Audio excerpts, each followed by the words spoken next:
The biggest stage in stock car racing, the most fitting location to open a season, and tonight, the first stop in this season of the Saturday Night Thunder Grand National Series. 80 laps and 200 miles will open up tonight's event. Of course, Daytona, the place to be for every driver in this race, and over 30 have registered for one of the biggest fields in series history, going back nearly 2 seasons to find a comparable number of drivers registered for this event. Daytona playing host as the world center of racing. It's going to be an exciting night to kick off the Grand National Series. Xfinity Series cars come back into the picture, and after 2 consecutive seasons of using the trucks, Jordan Kuntz, your 2-time defending champion, will go toe-to-toe with the rest of the field as we return to Saturday night action here on FTN. For those of you that did not join us here on FTN earlier today, I'm hosting once again, commentating and producing. I'm David Kreutz, and I hope you enjoy tonight's racing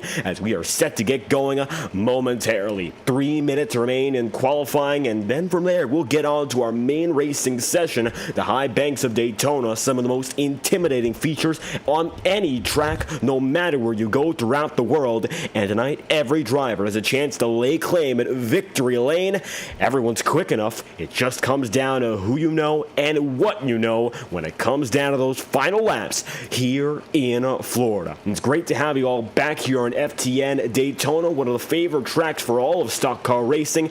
And as it stands, relatively empty. The reason being, it's single car qualifying. As you look now, our live feed, drivers are still taking times. James Nelson, currently the fastest of which, as you look at your timing box, it's Nelson, Sabarin, and Patrick Gentner. Greg Robinson fourth, and from there, Jacob Elkins rounds out the top 5. You're looking now at that number 75 machine of James Nelson. He's currently the fastest on the board, and right now, sun's setting, and it will be fully dark by the time we go racing tonight. The Grand National 200 right now, it looks like qualifying in full swing with 15 drivers taking a time. Going back to Ryan Rose in number 78 machine, and you can see right now he's pulling his own weight. He's 15th, and he's going to have to beat the rest of the field out here. Still many drivers who have not taken a time on the track. Still the fastest, now Patrick Gentner, the 00 machine. It's the Haas Ford Mustang at the top of the board, and he's now the quickest man, not by a wide margin, because he just got overtaken by Connor James.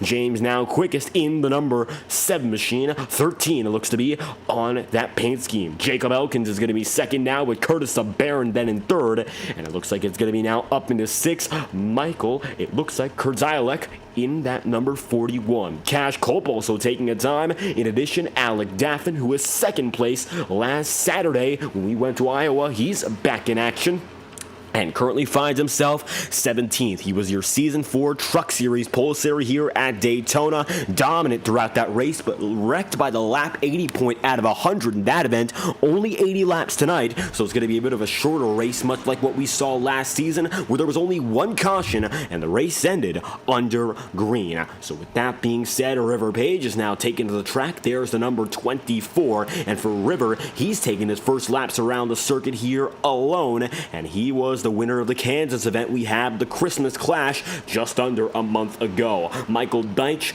William Schmidt, James Thurston, all familiar faces here on FTN competition, and it looks like Thurston's just taken to the track for the first time tonight. It's the Power Smash Infinity Speed Motorsport number 96. He's one of the faster drivers at super speedways. Keep an eye out for him as the race goes on. Page is up to second in qualifying. Jackson Van Pelt with 28 seconds has the pole position. Doesn't mean he's going to hold on to it. Looks like now Tyler Sievert is going to take to the track with the number 77 going. There's still one more driver with the opportunity to take pole position at the line this time through. This is set to be the final lap in qualifying.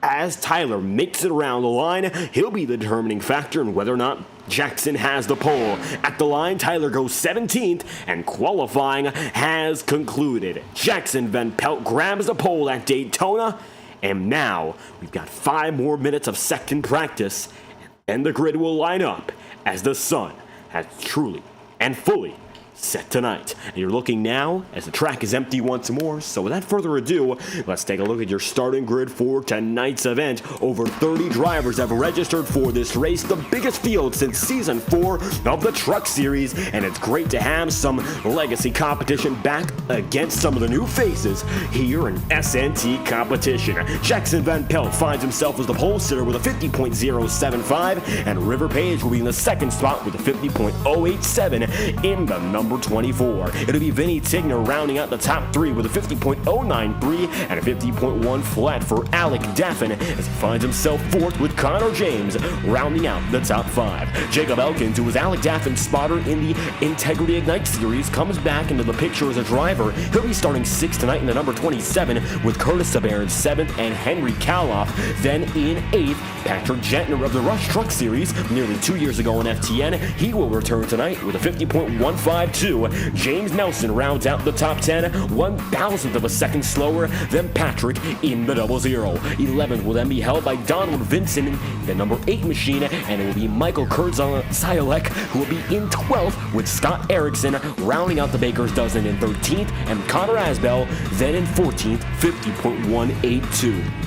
Cash Culp returns to competition, rounding out the top 15 tonight, and Mac Grab will be in the 16th spot, and it looks like from there it'll be Tyler Seaver in 17th, and Ryan Rose, who we saw his debut last week at Iowa. He'll be starting 18th with Tyrone Yo of last season's competition in 19th. Greg Robinson, number 29, and making a debut in points competition as well, 20th place, 50.237, so only a 10th off of that top 10. That's the difference every lap. So close in terms of time, you gotta be perfect. Corey Rainey will be then starting in the 21st position with Kenneth Gorell's 57 back in play. It's 22nd for Gorell, and Chris Tripp, the final driver to take a time lap, will be starting in 23rd. James Thurston, first driver on iRacing, will be classified in the 24th position. Position number 25 will then go to Jordan Kuntz, your two-time defending champion, Matthew Weeks in 26th, Carter Casey 27th, Ethan Ecker 28th, William Schmidt 29th, Michael Deitch in 30th, and Shane Wheeler in 31st, James Bowden 32nd, CJ Allman 33rd, and Brendan Carroll 34th and last of the biggest field since 2022. Welcome back, SNT. We've been waiting for the fun to get started again. Speaking of the fun, drivers are still taking practice laps as we speak. Taking a look right now at the number 27 of Connor Asbell. He's fastest in the section so far. Take a look, 2 minutes and 2 seconds remaining and still counting down. 9 drivers so far have taken the time, and it looks like from there you'll see some drivers taking to the track to get a little more experience. River Page is on pit road. Jordan Kuntz right now is taking rounds around the circuit, but has not gotten a fully timed lap in just yet. Bigger packs are forming right now. Cash Culp going to be racing with the likes of, it looks like, going to be the number 2 of Tyrone Yo. In addition, it looks like Ethan Eckert finds himself on pit road as Matt Grab has a 2-car tandem going, and Patrick Gentner right now races with a number 10 machine of Brendan Carroll, and in addition, looks like Ryan Rose is on his way with Matt Grab just ahead of James Thurston. Looks like William Schmidt, a very seasoned driver here in SNT competition, is returning to the track for the first time in the GNS era, and we did not see him at any of our special event races to end 2023, and of course bring in the new year. However, William Schmidt is back, and he's looking to best his all-time high finish in the SNT era of 4th as he came through multiple times in the 4th position in last season's competition. No doubt he's gotten the speed to do so. Just need things to work out in his favor. That's the real issue for William Schmidt. It comes down to the situation in regards to strategy most often. Very quick driver, that's for certain. Just needs to put it all together at the very end to make things happen for a race win. So keep your eyes peeled for him as James Thurston is now the fastest man of the session. It's the 96, James Thurston, who's now going to be powering down the back straightaway. Right beside him, you'll see Mac Grab. In addition, Ryan Rose and Jackson Van Pelt, with Jackson pushing Thurston on that high side. Now for James Thurston, he's a well-known driver in regards to his super speedway experience on Enter Night in America. So he's going to go for a barrel roll, and he's going to flip multiple times over. Pretty violent flip that was, but all is well as he's the quickest man in this session, and he will be the fastest driver in second practice. James Thurston will top the charts tonight at Daytona with the second practice fastest time going his way. And just like that, practice has concluded, and we are on to our main event, 80 laps in Daytona. And now, as the stands are packed, it's time to find out who's got what it takes at this 2.5-mile circuit. Here on FTN Daytona, we featured it many times, and most often it comes as the track with the highest stakes and the most to gain, as well as the most to lose. 2.5-mile circuit with 4 turns here on Daytona Beach, Florida, and it opened in 1959, and it's seen competition in all disciplines of motorsport, be it IMSA, be it NASCAR, ARCA, even Indycar at one point, as well as the American Motocross Association, with multiple configurations depending on the type of racing that would like to be seen by any motorsport sanctioning body. However, most prominently known for the Daytona 500 and its accompanying events in Speed Weeks, the Xfinity cars part of the festivities where the closest finish in NASCAR history was recorded. It came down to what I believe was 11 ten-thousandths of a second, surely one of the smallest distances in terms of finishing order of all time. So with that being said, it's Jackson Van Pelt and River Page with the opportunity to go for a photo finish if, of course, they end up where they've started, first and second respectively. And your top 2 guys right now are right behind the iRacing official pace car. The field is stacked. 34 drivers have registered. It looks like over 25 of which are already on the track. Some of these drivers might not know each other. It's a learning experience, and a lot of times these season openers are between the best of the best who are well known for their experience and ability in this league. Take it as guys like Jordan Kuntz, Vinny Tigner, Henry Caloff, or Alec Daffin. They're guys who were in the Fast Four last season, the Final Four that was in the championship race. Now we've got drivers who are brand new, such as Patrick Gentner. How about Connor Asbell or Matt Grab? How about Tyler Seaverd or Ryan Rose, Greg Robinson? Drivers who do not race in this series are drivers you might know from previous FTN events like James Thurston, River Page, Ethan Eckert, or Michael Deitch, who aren't full-time competitors here, but definitely come out to just about every race they can and make things happen. Of course, chasing victory. The iRacing official pace car is set to grab a gear this time by, and get ready to rumble. Corey Rainey, Carter Casey, Shane Wheeldon, James Bowden, CJ Allman don't appear to be on the grid yet.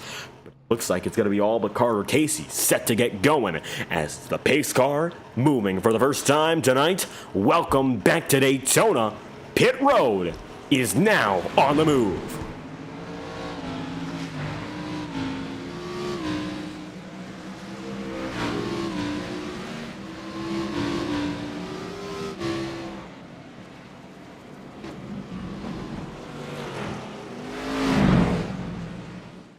And the first time these drivers roll off pit road, it's an opportunity to, of course, reflect one final time. A lot of drivers, a lot of different goals. Some drivers chasing a championship this season, others looking for a quick win and a night they won't forget at Daytona. Not a lot of these guys might be thinking that far out in the future, but if you're a driver who's experienced here like Tigner, how about Daffin? How about looking a bit further back in the field? You can look at a guy like the number 99 machine of Jordan Kuntz, for example. Those are the drivers who are definitely thinking big picture, knowing their previous success. But that's not always the case, depending on where you look throughout the field. Van Pelt, Page, Connor James, how about Curtis Sabarin? Drivers we have not often seen run for the championship in this series.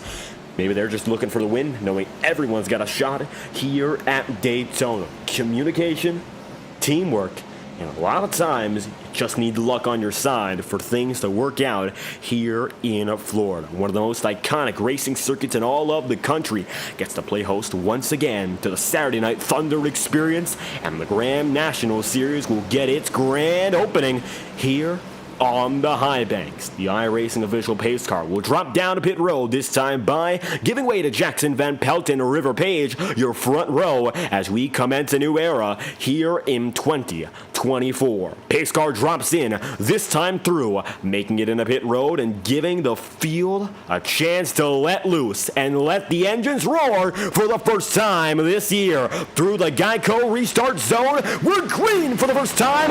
Welcome to points paying action. This is the Grand National Series.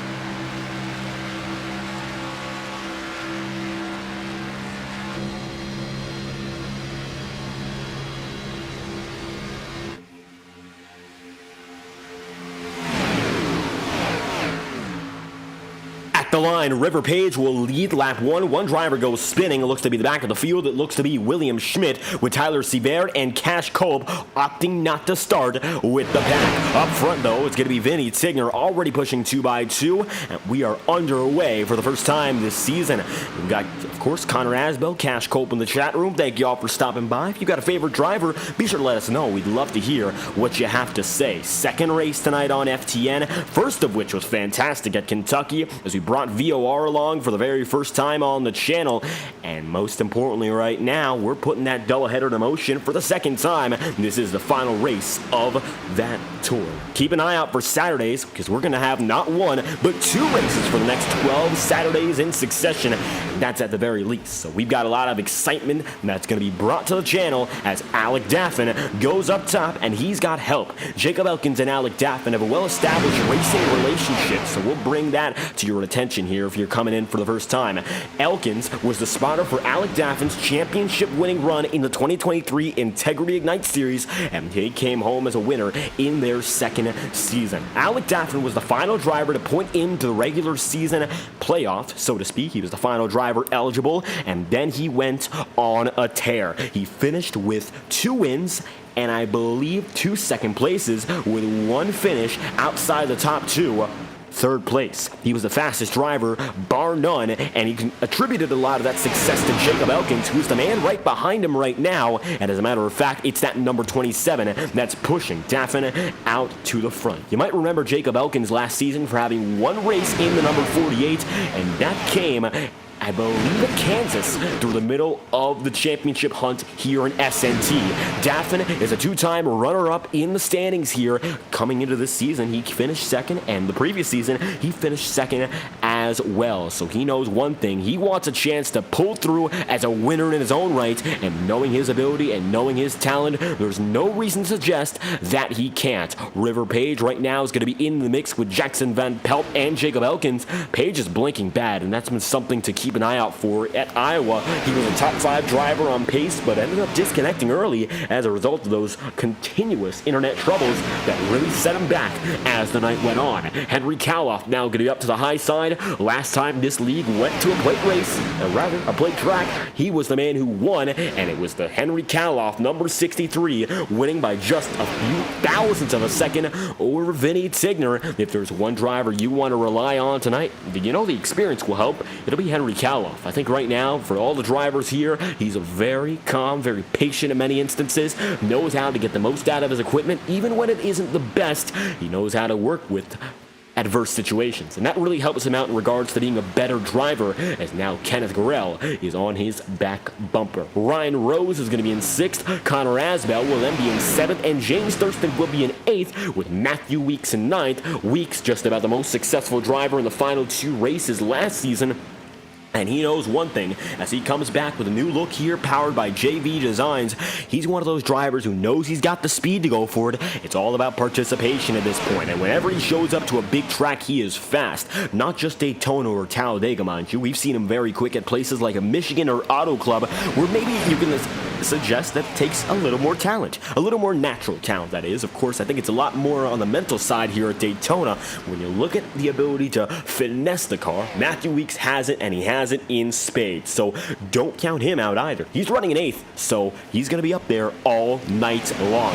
Asbell and Thurston go side by side. James Thurston hooking up with his teammate, Power Smash Infinity Speed Motorsport, and that's River Page, of course, working back there. Patrick Gentner working with Hurricane Esports, and his teammate, Shane Wheeldon, currently runs in 22nd. That's a name you might have not heard here in FTN in over a year's time. Patrick Gentner and Shane Wheeldon, they used to run together when they were in the Rush Truck Series in the middle of 2022, broadcasted exclusively on FTN in its very early days as a broadcasting network. And now, as we look forward to the rest of 2024, those 2 drivers and the Hurricane crew are back in action. You might remember them for being one of the stronger competitors compared to a guy like Michael Overstreet or Caleb Morrissey.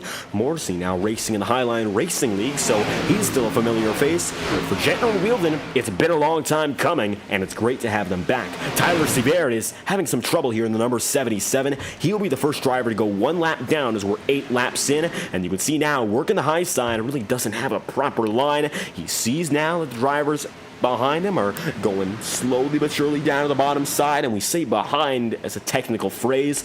He's going to be one lap down very soon. Ethan Eckert is tonight in the number 12, but on scoring, he's the number 22. It's his first race in this series, and we've seen him in NR Night in America competition, not to mention the IORA Cup Series, and Tyler stays high, does not get involved in trouble, and it's good to see the lap machine be mindful of his surroundings and get away from the issues that could have come from that risky encounter. So with that being said, we're looking at a lot of drivers in particular, but how about we look at the racing itself? That's a good point to bring up so early on. Double file and a lot of calm, a lot of thought out racing. You don't want to bring yourself into an aggressive state of mind so early, especially knowing that this is going to be a whole season of racing. You don't want to set other people off in the first 10 laps, especially knowing how well last year's opener went. We had only one caution in 85 laps rather, and previously beforehand we had about 5 cautions in our 100-lap opener for Season 4, a race Cody Webster won with a fantastic maneuver at the very end, 3 wide in the final corner, blocking 3 lanes, and he got it done. Last season, it was not, of course, Cody Webster, it was Davis Lewis who broke his own winless streak, and his teammate Lane Graves is not here tonight, but we expect to see more of that B3 crew as the year goes on. Alec Daffin knows one thing about leading at Daytona: sometimes can't treat you right, and it might come back to bite you. He was fantastic in Season 4 in particular. He came home with a top 5 finish in Season 5 of the Truck Series, but his standout performance was in the FTN number 48 in that very first race that this team, of course, of SNT, brought to the channel. Alec was a driver who led more than half the race, and at the 80-lap marker, he was still up there looking for the win, but got involved in the big one, and that's what sent his chance to go to victory lane into the negatives. Unfortunately, Alec Daffin wasn't able to finish it off that night. He's certainly become a better driver with these Xfinity cars, and I'd argue he's one of the best on the service when it comes to this specific model of car. He's in the NASCAR College Series, second split driver. He's a B-main guy most often, but he says that he hopes to get up to that A-main at least once or twice and prove he's on the level of some of the best in the business. Younger driver, younger side that is, as you look, he has Colorado Technical University on the side of his number 48. And right now, he's side by side with one of the youngest in the field, Ethan Eckert. The youth movement is here in SNT. We got drivers as young as 13 years of age all throughout the field. 13, 14, 15. No surprise to see those younger faces on the platform, and they'll continue to populate iRacing as the years go by. It's an opportunity to develop alongside some of the veteran members here. I mean, drivers like Daffin, drivers like Elkins, how about Vinny Signer, drivers even like Carter Casey, even though he's not on the track right now.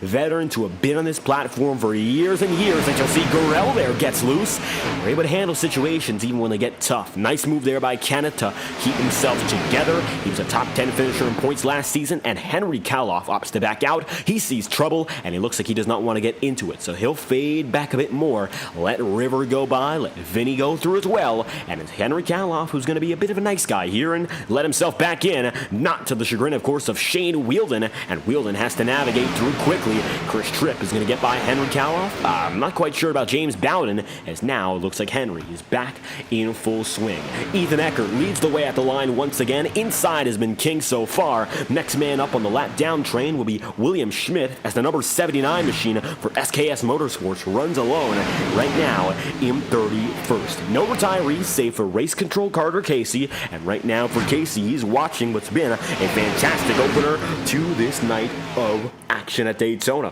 One driver drops down to the inside, and it looks to be for a brief moment that was Connor James, and Connor almost looked like he was going down to the apron, fakes it, and goes right back up onto the track. That's the Coca-Cola number 13 running side by side there with Mac Grab, and you're also going to see Corey Rainey in that number 13 spot. It's the number 4 Fastenal machine rolling there just within the top 15, and right now 15 drivers, Michael Deitch and CJ Allman, the last of which in that category. Falling back pretty big is River Page though, and he's at speed. I think this comes down a lot of the time to connection issues, and right now he has shown quite a few of which. So for River, he does not want to have those connection bugs as the race goes on, but that's unfortunately something that's out of his control, and he's just going to have to deal with it as the night progresses. It's not going to be easy to find help though, because if drivers don't know where you are on the track, They can't really push you and get you up in front whenever you need it. So River's going to run in the middle of the field right now, holding his own in 16th, and hope that things happen up in front that can shuffle him back into the picture.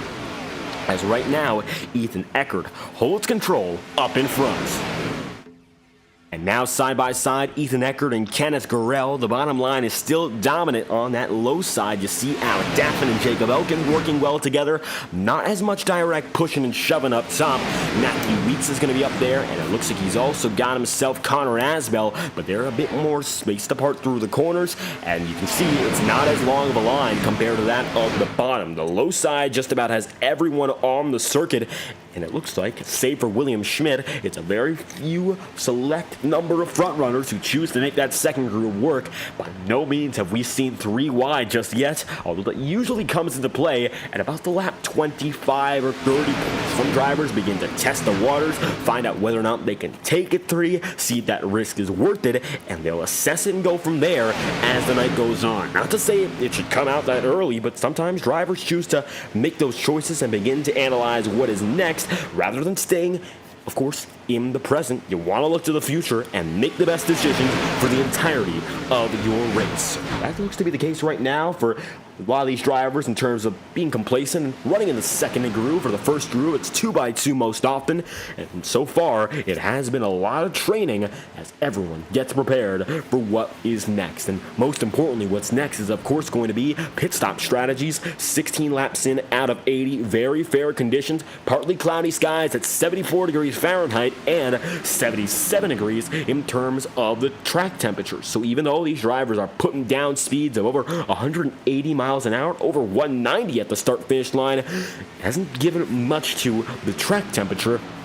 Slightly warmer, yes, but overall, not much else going on as the field progresses through. It's now Ethan Eckert with about a car length of an advantage. It looks like Kenneth Gurrell slides back just a bit, but that's, of course, natural. Back and forth as the laps go by. Gurrell's going to get that speed on the back straightaway, and that's going to send him right back in neck territory. As you can see, he's right there with Ethan Eckert, and the momentum on the higher side is really one of the bigger reasons drivers choose to make that second groove work, even if the low side is preferable at a track like Daytona, where you have to cut some distance. And you'll see Gurrell, when he gets a better shove from Matthew Weeks, they go on that outside line, and they'll be neck and neck at the stripe, so long as the outside is put together. Right now, still struggling with that. As you can see, Patrick Jetner and Connor James, they're somewhat separate, and they're coming up on the next lap machine, and that would be, well, looks to be as it stands, Donald Vinson in the number 8. Donald stays high in the Brandt number 8 machine. His Chevy Camaro makes no contact with the front runners, and as he stays up top, nobody else gets in trouble. Nice to see again. No problems here. Donald is going to stay back, not get involved with Patrick Jetner, as Jetner slides back even further. It's the Brandt number 8 holding his own, and as it stands, running in 30th. Going to have, of course, much better night as it goes on in regards to getting those positions up, but there's still room for opportunity. As 18 laps in out of 80, they'll come to the line once again.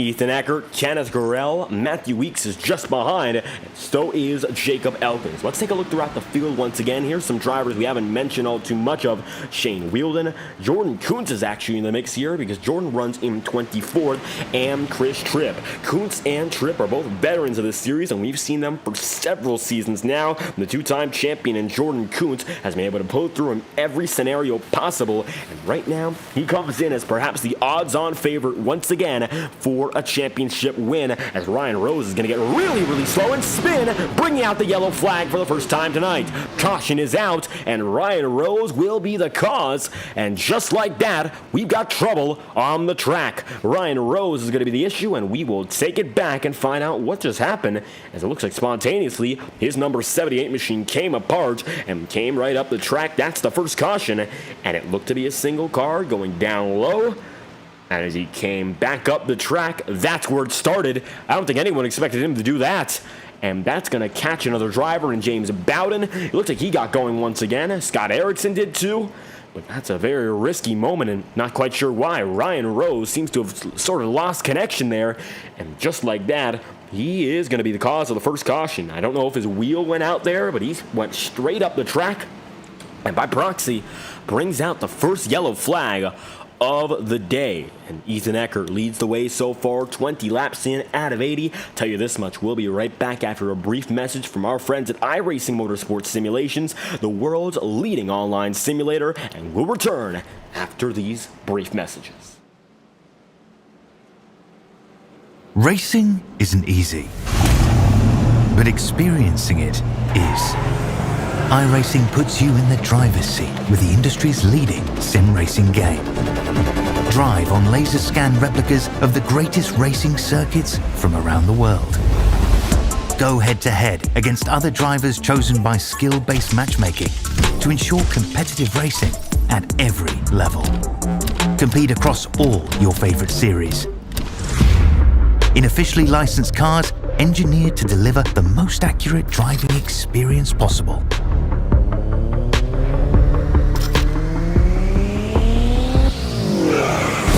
Join a race or host your own with players from across the globe. Race against the computer or in a league with friends. Feel the thrill behind the wheel. Visit iRacing.com.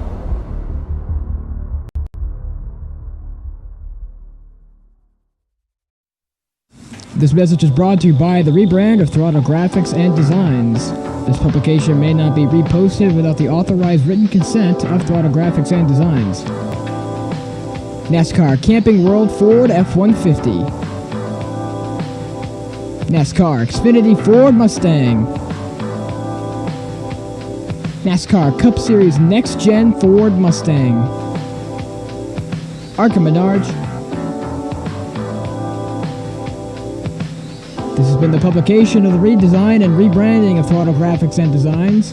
This message may not be reposted, republicated, or rebroadcasted without the authorized written consent of Throttle Graphics and Designs. Thank you, and thanks for your time.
And set to return, this time by 22 laps in out of 80, it is Kenneth Gurrell still up in front. Then from there, you're going to see Connor James, Ethan Eckert, and Vinny Tigner. And from there on out, the top five concluded by Scott Ericsson. Coming back after our first caution of the season, we've got a lot more action to go, and after unfortunately our first yellow coming a bit early, hopefully we'll get some more. Green flag racing. The iRacing official pace car drops down and in this time by, and the green flag is out with Gurrell up in front. Welcome back to the action here in Daytona.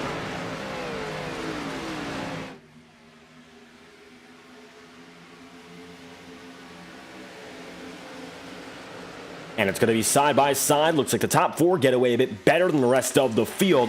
Looking further back right now, you'll see mid-pack also getting on the move. And as it stands, you can also see there's Cash Cope on the high side, Jordan Kuntz, Matt Grab, and Shane Wielden. James Thurston also there as well. Connor James, though, is going to be able to pull himself out up into the front. So the number 13 machine is leading the way. Ethan Eckert up top there with Jackson Van Pelt, your pole sitter.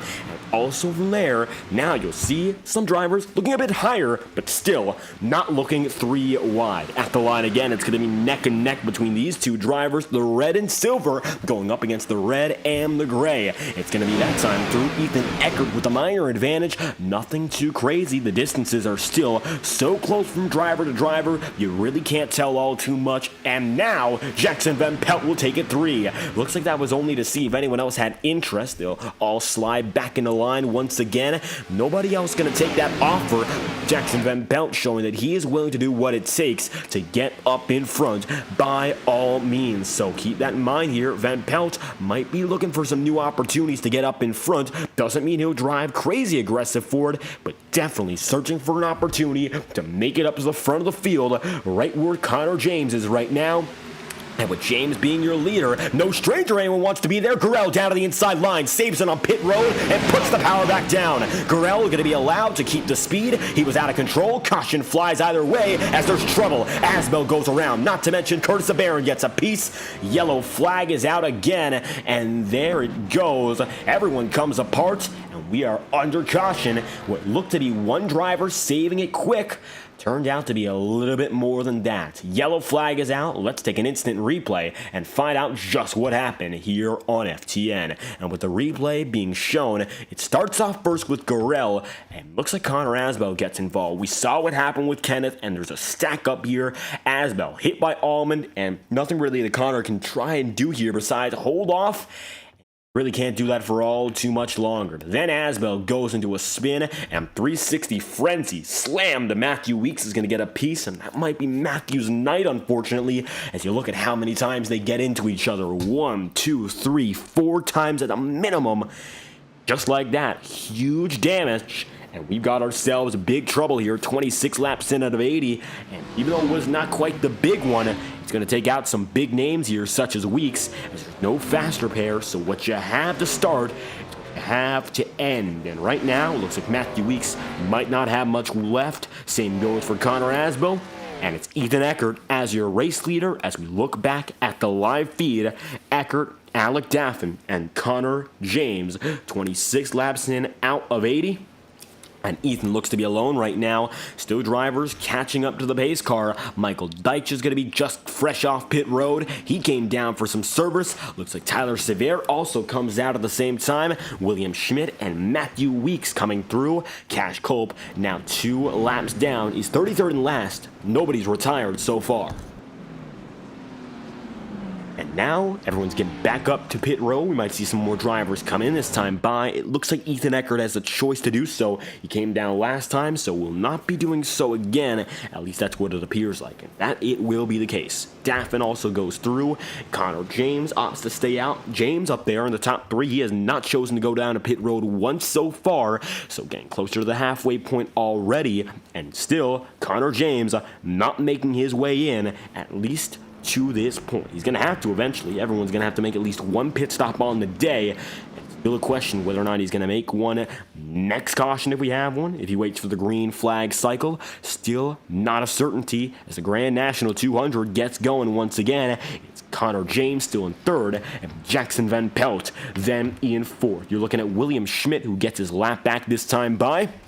And the number 79 will be back with the front runners. So Schmidt will not be in any more trouble. He'll be back with the lead lap. And after some trouble early, of course, he went sliding down to the bottom of the circuit. He'll be back and should be good to go, as he does not have any major damage throughout any part of his car and should have enough speed to stay with him for the rest of the night. Tyler Sever is still on pit road. Cash Culp is going to be in 32nd, and he's 2 laps down. Matthew Weeks also going to be there with James Thurston. Thurston taking extensive service. Did not look to be for damage repair, and he will get back out on the track this time by, as he's going to be just able to avoid going 1 lap down.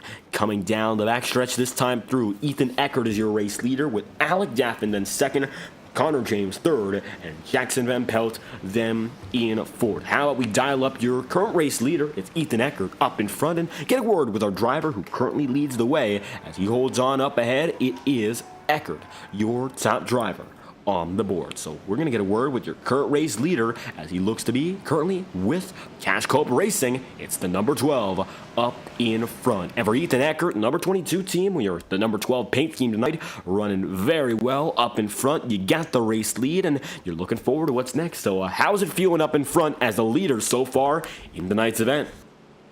It's feeling pretty good. Just chilling up here. Right now, just keeping it up in front, been a lot of double file racing, calm up ahead. So what do you think it's going to take to keep going, moving forward with the rest of this race in mind? Try to avoid the wrecks. That's pretty much all I'm going to try to do. Keep it up front, in front of the wrecks. And hoping to keep that track position as an advantage. One thing we saw as he came down to pit road last time by, how good are you going to be in regards to getting to the end of this race from where you are now? What was that? I couldn't hear you, sorry. Pit stops. You think you're going to need to make one more? Oh, yeah, definitely. You only can go 40 laps on fuel in this car, so we're going to do one more. One more stop still in mind for current race leader Ethan Eckert. We're going to leave you on that note. Is there anything else you'd like to add? Nope. Thank you. There we have it. Ethan Eckert of Cash Culp Racing. Thank you for your time. And with Ethan on the move, he's your current race leading driver. It's the number 22 above the rest of the field. Alec Daffin, the veteran, finds himself in second. And it's the new wave versus the older here in SNT competition. As we mentioned, that's going to be a very big point of discussion for these first few races. It's a clash of drivers and their level of ability at a super speedway. Ethan's held up very well so far, been up in front, has not caused any trouble, but he still is the new guy here. Whereas Alec Daffin has that experience and knows what it's like to be up in front in this situation. Second caution of the night just came by, and now we're hoping to get back to the green flag action that we saw to open up this race. First 20 laps ran under green. Second caution just came by. Now the pace car will have the opportunity to come through one more time down a pit road.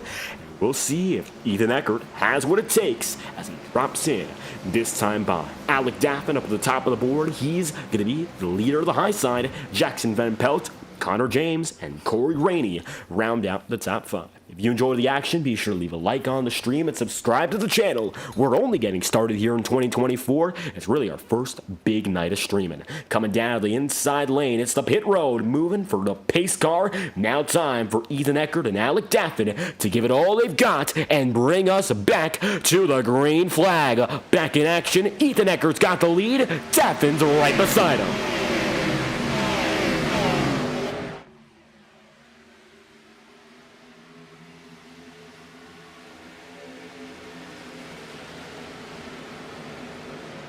And it looks like a bit of touching on that apron there for Connor James. Nothing crazy as the front runners get away very well. You can see the big divide looking back at guys like Matt Grab or Donald Vincent, Greg Robinson, Shane Wheeldon. These drivers who are not in the top 10, they are still with the leaders, but it does take them a little while to get rolling back up to full speed to catch up with that draft. And right now, Scott Erickson looks to be hung out to dry. You can see how Scott's going to be up top in that number 50, and he's having his own fair share of issues being alone, and the draft is really a most important part of keeping up with the pack all night long. And not only that, but making moves is all about using the draft effectively. You can stay up in it and hold on for what you have, but it's all about whether or not you understand how to make those passes given the circumstance. Alec Daffin with a very risky move. He's going to not back off at all. Eckert's going to tag him, but it does not play out in any bad sense, at least. Nice move there for Daffin. Eckert's going to be respectful and not go for the full-on shove.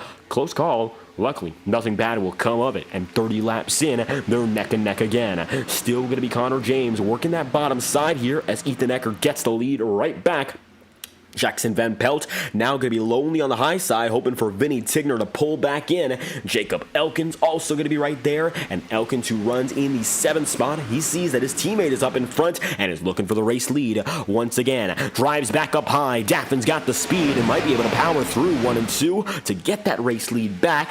At the line, though, it was Ethan Eckert, and it looks like it could be him once again when they come back to the stripe. Neck and neck, it's as close as they can possibly be. You can see Corey Rainey there. He's going to be in the 6th spot, and for Corey Fastenal, number 4, getting settled into the remainder of this race. Still very important, as you see right now, Henry Kaloff right there, Jacob Elkins, and it's a mix of drivers who were not up front previously compared to those that have currently rammed the show all night long. Chris Tripp, we saw him back in about the mid-20s earlier on. We knew he had speed, and all of a sudden, he's decided to show up to the party. He was part of our last plate race here at SNT when we took on Talladega. Henry Kaloff, as we mentioned, got the win, but it was a top 10 finish scored by Chris Tripp, so definitely no small finish, of course, in terms of its importance. I think Tripp's going to be up there fighting for a top 10 all night long, and if things go his way, there's a chance he finishes even higher than that. Right now, Daffin's going to get a bit of a bobble. He keeps it going, and certainly close to losing control. Luckily, Alec is going to keep it all under him and get this battle going once again at the line. We'll see who's got it, but Daffin's definitely got a head full of steam with some help there once again from Connor James. Connor really seems to know what he's doing as well. He's got the experience on the bottom side now, pushing Daffin, and these relationships are beginning to build up as the race goes on, and this could be one of the most important relationships of the race. Whether or not you trust the driver who's pushing you, that's a big deal, and right now, I think Daffin's got a bit more trust in Connor James than Ethan Eckert does in Jackson Van Pelt, and that's going to add up as the night goes on, and it's going to add up in the favor of Daffin if he stays up here.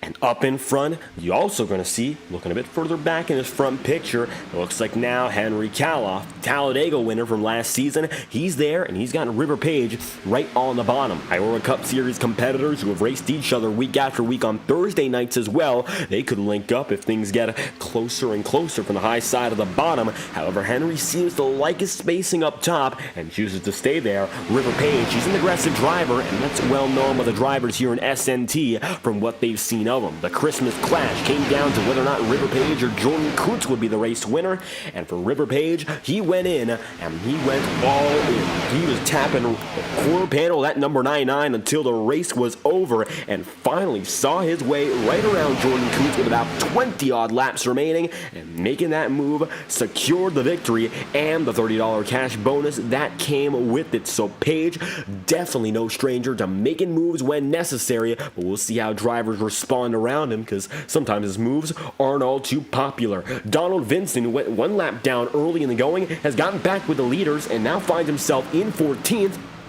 And of course, running well as he's been able to make it slowly but surely up into the upper ranks of the pack. And that's why we say, just because you're 1 lap down early doesn't mean your race is over, especially if you're not 1 lap down due to damage. If it's damage, that could be the end of your night, especially if you really lost that lap on pace. But in this instance, where it isn't necessarily about the speed of the car, but maybe the way his race started, maybe he chose to start on pit road or something of that sort, it isn't all too terrible. And you can make it work out unless you get caught up in a wreck. Vincent goes down. So does Sabarin. Looks to be that grab as well. Big trouble. Caution will fly. And it's going to be a spectacle on the back straightaway. Trouble indeed. We are under yellow once again. And just as we said, as long as you don't have damage, it could be trouble now for Donald Vincent as the number 8 machine catches a piece of the 3rd yellow flag of the day. Yellow flag is out once again. Donald Vincent is going to be involved in it, and we'll see what was the real cause here. You can see Matt Grab going to be in the mix, and it looks like Gorell gives a shove to Sabarin. Curtis doesn't quite like it. He wiggles once, looks to wiggle twice, but it's Matt Grab who stacks up into Scott Erickson, gets the 53, then the 54, and it looks like it's also going to be the number 29 of Nick Robinson spinning around. Daffin is going to end up down on pit road. Vincent is done. It looks like Brendan Carroll's going to have trouble. He barely avoids it, and that was a close call. Matt Graham going to be way down to the bottom side. William Schmidt also looks to catch a piece, and Cash Cope is destroyed. Schmidt was rolling into the scenario, and Cash Cope might have just seen his night end on that note. Huge trouble throughout the field from front to back, and his drivers are slowly but surely limping away from the scenario.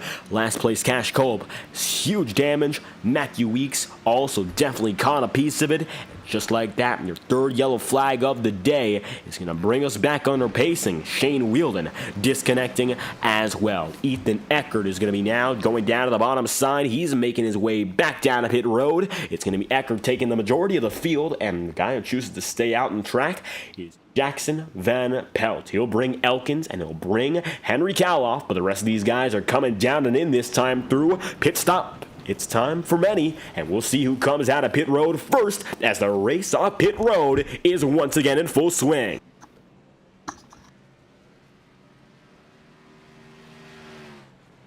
And coming out this time by, it looks to be the fastest man out. Clearly going to be Ethan Eckert from River Page, Chris Tripp, and immediately thereafter, James Thurston. Then going to be Vinny Tigner. Then it's going to be Connor James, Michael Deitch, CJ Allman, Corey Rainey, Kenneth Gorell, Ryan Rose, and Patrick Jetner, with Scott Erickson and Alec Daffin.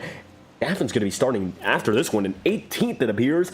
Slow stop for a lot of your front-running contenders. It looks like they're going to be doing things a bit differently here, as you see a huge shuffle in the running order. Jordan Kuntz gets up into 19th here. All of a sudden, your drivers who were previously up in front are going to switch up. Part of them are going to stay up there, some of which not quite. Daffin looks to have trouble. Ethan Eckert is still there in fourth, and right now, Jackson Van Pelt is the leader, 37 laps in, out of 80. Unfortunately, Cash Cope done for the night just before the halfway point, and so unfortunately, his night will end just a bit premature. Tell you this much though, just because his night is over doesn't mean his season is. That we have quite a lot of races on the table when it comes to what's next here in SNT competition. You can still join the fun. The official SNT Discord servers in the description of tonight's broadcast. Up next, Las Vegas. Then you're going to see Bristol, Charlotte Roval, Michigan and Miami, the Five Flag Speedway at Pensacola, and the Charlotte Motor Speedway in its oval form. Then Iowa, and in addition, Talladega. All-Star race will be at Stafford. It'll be Texas, Nashville, Chicago, Auto Club, and Atlanta. The final 5 races of the season where we determine a champion. And with the field that we have tonight, we have many formidable drivers looking for that championship victory. I wouldn't be surprised, of course, if it ends up being one of the guys who is here tonight that comes home with the title.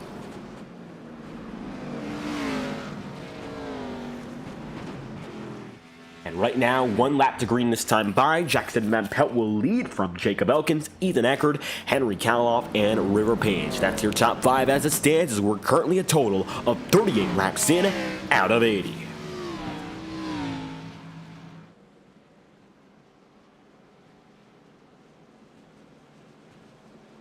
And coming up on the halfway point this time by, that might be the pit stop that gets the field all the way. Keeping in mind, caution laps, even though they're longer, don't use as much of the fuel compared to a green flag lap. So in the case there's 1 or 2 more cautions, I think 2 would really solidify it, but in case we have 1 more, I think they'll at least be borderline to go all the way on the stint they're on if they've gone down a pit road. By they, I mean the field, of course. Jackson Van Pelt, Jacob Elkins, and Henry Caloff, your top 3, they're exceptions to the rule, while Ethan Eckert and company all the way down to 30th of Tyler Sevier. They've all came down to pit road on this most recent opportunity.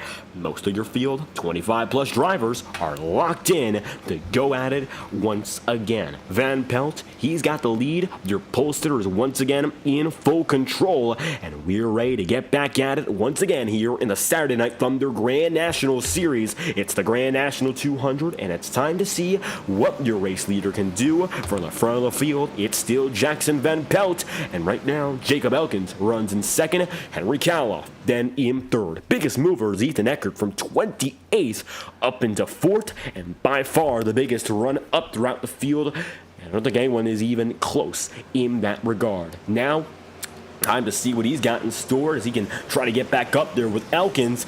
Elkins' teammate, Alec Daffin, is the biggest dropper so far from 4th to 27th. Green flag flies yet again with Jackson Van Pelt leading. Here we go, the 07 back on top.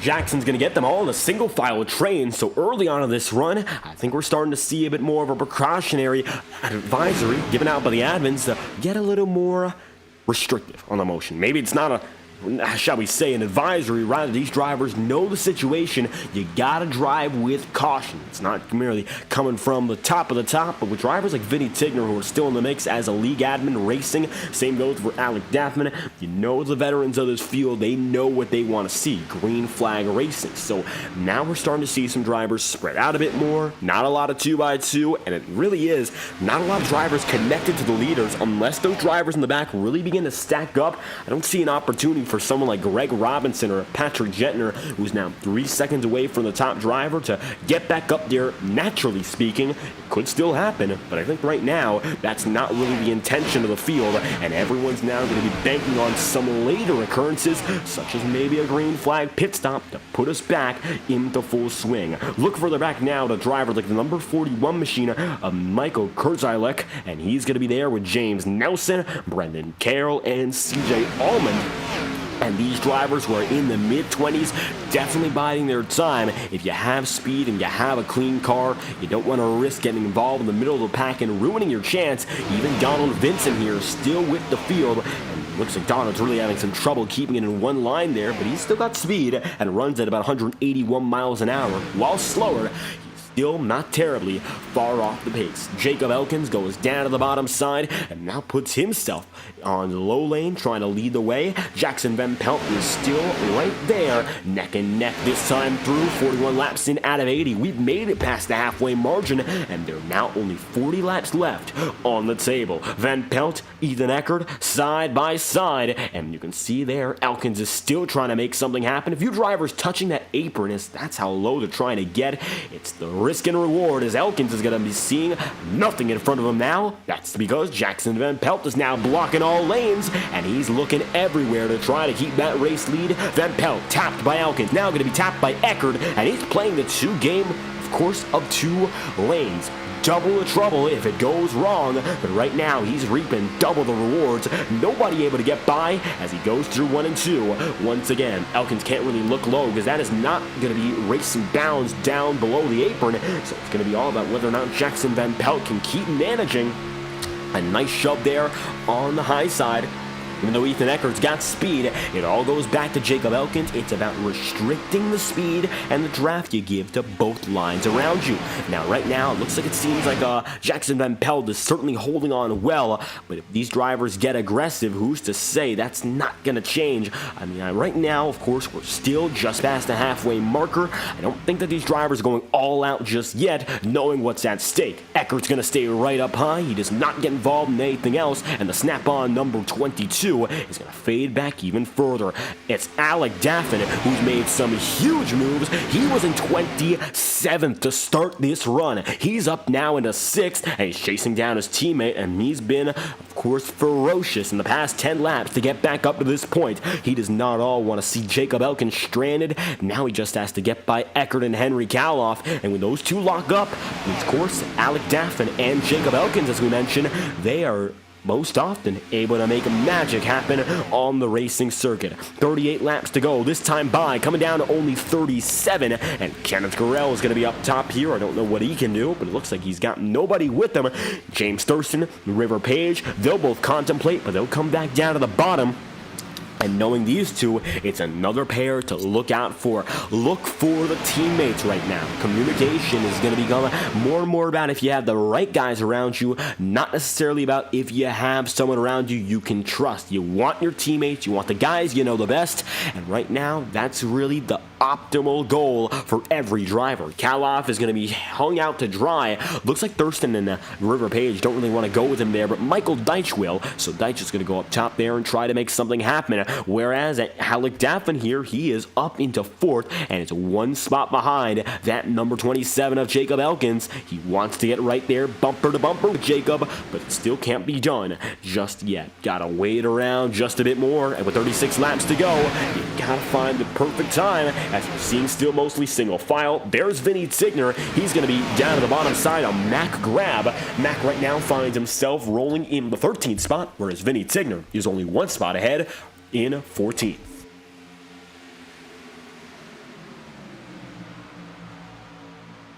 And for the top 15 drivers, everyone is within about 1 second of that race leader. You look further back and you start to see them spread out around Patrick Jettner, Tyrone Yuh. In addition, maybe like Jordan Kuntz's position. Kuntz right now runs in 16th and is still not showing the field what he has in store. Understanding that while the front runners, say for instance Jackson Van Pelt or Jacob Elkins or Ethan Eckert, while they all burn each other up and use up their stuff, it's best to sit back, maybe not relax, but you gotta pay attention and just understand that there's going to be better scenarios to insert yourself into in regards to going for the race win. Kuntz right now has been playing that patient game, biding his time as opposed to going all out and making those risky maneuvers, and with 35 laps to go, he continues to operate on such a strategy. Connor James is going to be just ahead of him as one driver goes down slipping. 57 machine to Kenneth Gorell. Can Kenneth save it? Yes, he does. Once, twice, and it looks like he won't 3 times. It's a bang down to the bottom. And while Gorell gets away from the field, it looks like the hat trick of saves won't be completed. Oh, for Kenneth Gorell, that's a heartbreaker given how well he's driven. And he's been able to keep that car in control while being out of control most of the night. Take a look again here and you'll see what caused it, as Kenneth just looks to drop down, and he psyched himself out. I think that's what happened. And you can see how far he went on the line, and he had it together. I think he just put the power down a bit too early, and unfortunately nosedived in. And I'll tell you this much, it was a valiant effort, just wasn't going to work out the way he was going at it. Very aggressive to put the speed back in it, and unfortunately he's going to pop the hood, and I think that's going to be trouble. I don't know if he's got anything left in regards to winning this one as he gets back on the way. Kenneth Gorell is on the move, and just like that, rolls back in the track. Matter of fact, he does use a faster pair, so he has a second chance in this instance. However, Ethan Eckert is flying back into the picture, and with 33 laps to go, he leads the way, and might as well put the 57 1 lap down while he's at it. And now, the back straightaway is full on high speed at about 190 miles an hour flat. Jackson Van Pelt is going to be in second. Jacob Elkins will be in third, with CJ Allman then in fourth. And for CJ, he's the final driver to register for this race. Came in just about an hour ago when this broadcast started to show up and make himself the last minute entry. And now he's up here inside of the podium, and he's racing well, looking for the victory. Allman might not be the most popular driver in this field in terms of his notoriety, might not be the most successful in previous events, but he's right now showing that past records sometimes don't mean all too much. He's got the speed, and he has it now. That is what matters, and he has it up there, and he's going to see right now it's going to be Kenneth Gorell to look out for. Kenneth is staying high. It looks like he's going to dedicate himself up that top lane. I don't know what the leaders here are going to do, because Van Pelt is trying to get the draft off of him. That's risky, and luckily doesn't pan out any worse. That looked to be a risk that wasn't worth taking, but it helps out in Van Pelt's case as he stays side by side here with Ethan Eckert. They're still neck and neck with 32 laps to go, and negotiating each and every circuit. So far has been a very calm run, save for the incident with Gorell, where he ended up off of the track. These drivers have done very well in avoiding major conflict, and with 31 laps remaining, how's about we take a lap on board right now with the driver who's in the middle of this, Michael Deitch, in the number 17.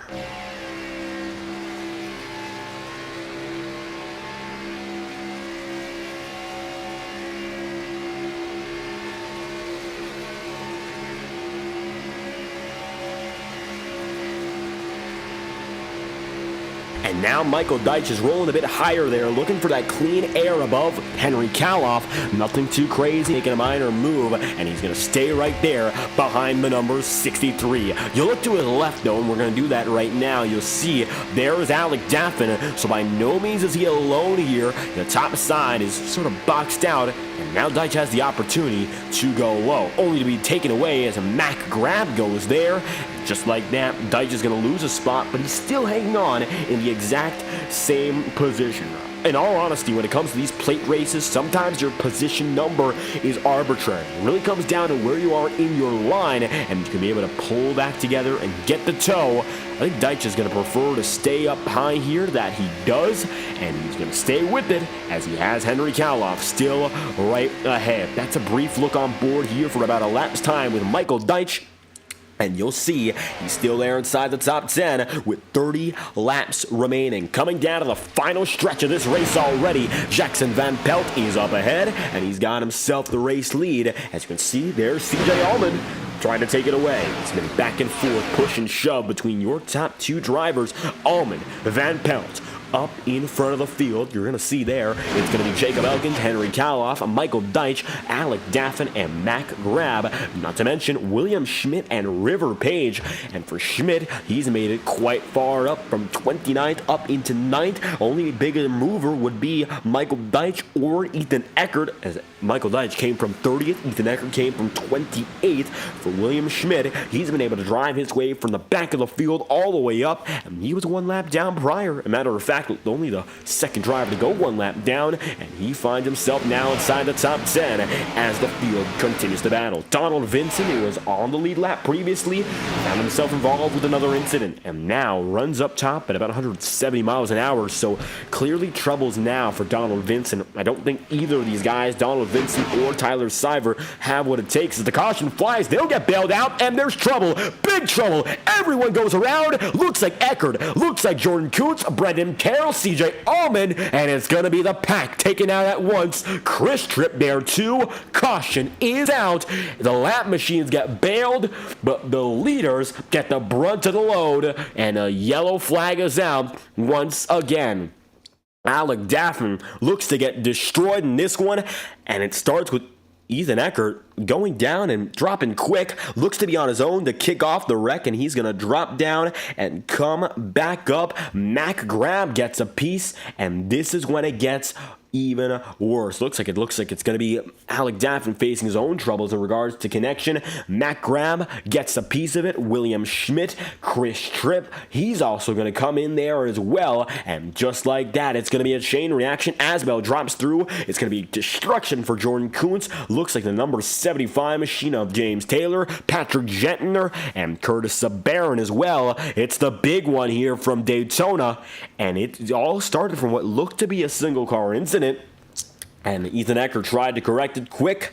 Doesn't pan out. Yellow flag is out once again. Jackson Van Pelt, your leader. Ethan Eckert causes that one, and we are back under caution.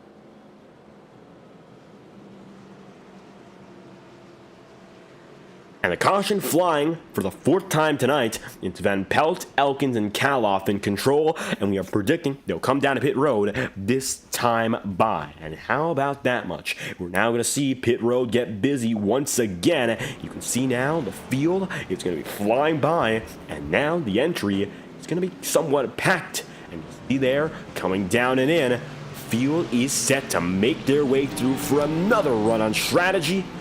There they are. You can see the trailers parked right by pit road, iRacing safety truck, and now the field makes its entry as World Center Racing's front straightaway, mostly uninhabited, as pit road is the preferred place to be. It's the most popular location on the track, at least for now. Taking a look at pit exit, we'll see who comes out first, and it looks like right now Michael Deitch is a fair shot to beat out River. Page is not going to get it. It's going to be Michael Deitch, River Page, Vinny Tigner in third, then Connor James, Thurston in fifth, Jackson Van Pelt sixth, and Scott Erickson then in seventh. Connor Asbel is going to be in eighth, and it'll be Henry Kaloff in ninth, with Jacob Elkins rounding out the top 10. Penalties are going to be handed out for that incident, and namely, it's going to go to Ethan Eckert, so Eckert will have the black flag handed to him.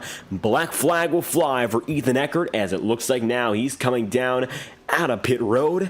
Eckert, for causing that incident, will receive an end-of-line penalty, and that's going to send him to the back of the field after being the main cause of that fourth caution of the day. So for Eckert, there's a black flag flying, and just like that, with 26 laps to go, we're back under pacing once again. Michael Deitch has the race lead, finds himself up in front right now. So for a driver we've seen quite a lot on FTN, how about we get a word from Michael as he now looks to get himself going as the leading driver in tonight's race. Michael Deitch right now, we'll see if he's in a interview room. It looks like he is not, so we'll look a bit further down and find out who we can speak to as the race has gone on. Looks like River Page unavailable for comment, and the same goes for Vinny Tigner. And actually, matter of fact, Vinny Tigner is there, so let's get a talk with your third place driver as we speak. It's Vinny Tigner coming in. He will be third place as this restart gets going, and right now runs inside the podium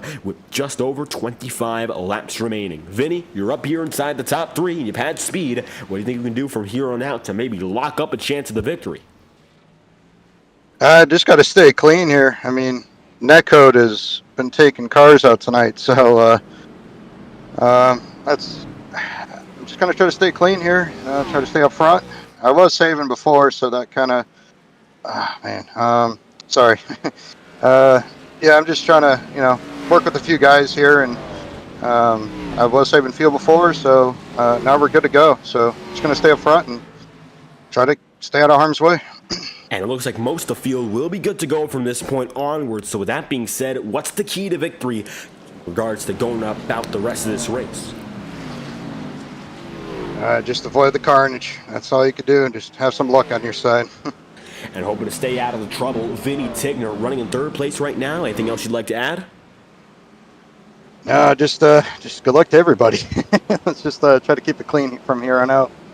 There we have it. Vinny Tigner running right now in the third position. We thank him for his time as we will get back into the action. 25 laps remaining. River Page is your leader, and it looks like right now Michael Deitch is going to choose to go up top, and he's going to forfeit that all, of course, dominant position of being ahead. Looks like right now it's going to be Connor James in third. Vinny Tigner chooses high as well, so it's going to be interesting to see how things play out as Deitch chooses that top side.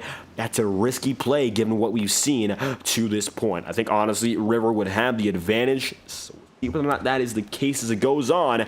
Now we'll get back in the racing. River Page set to be in control on the bottom. Up on the top, it's going to be Michael Deitch. Here we go again. It's going to be the driver, the number 24 spinning, and Page is in trouble. And I don't know what they're going to do about that one. Page is going to be all the way down and out. Jackson Van Pelt is now ahead of the pace car, and the verdict is pace car is going in. And now we've got trouble because I don't know what's going on. Daffin's now limping back. Green flag is out, and here we go again. Daffin's going to just speedway. And Daffin is in his own world. I'm not quite sure what to make of that. River Page just sets something off, but he's still in the back of the field, and we will go once again. An odd circumstance. He's bare. Van Pelt is still dropping back. Caution is out yet again. Yellow flag will fly. So we'll see what caused that one. Just looks to be a short one. Reorganize the field. I think River Page, largely the reason for that one is it looks like he loses it coming into the tri-oval.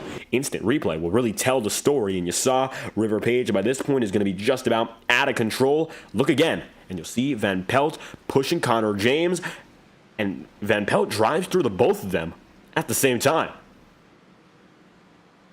And that is a surprising turn of events. I'm not quite sure whether or not that was intentionally driving through both River Page, and of course, you saw Van Pelt pulls through on Connor James.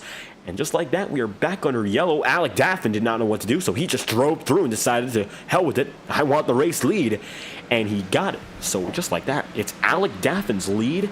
And Michael Deitch is available for comment. We will get a word with him as he saw it firsthand. Michael Deitch runs in third, and now he's looking for a word with us here in FTN. We'll get a talk with him as we decide to sort out what's going on regarding timing and scoring. For JBS Motorsports, Michael Deitch right now runs in the third spot, and looking at a short caution. We missed you last time around, and we got you now. Michael Deitch, podium position you're currently in. How's it feeling so far up in front?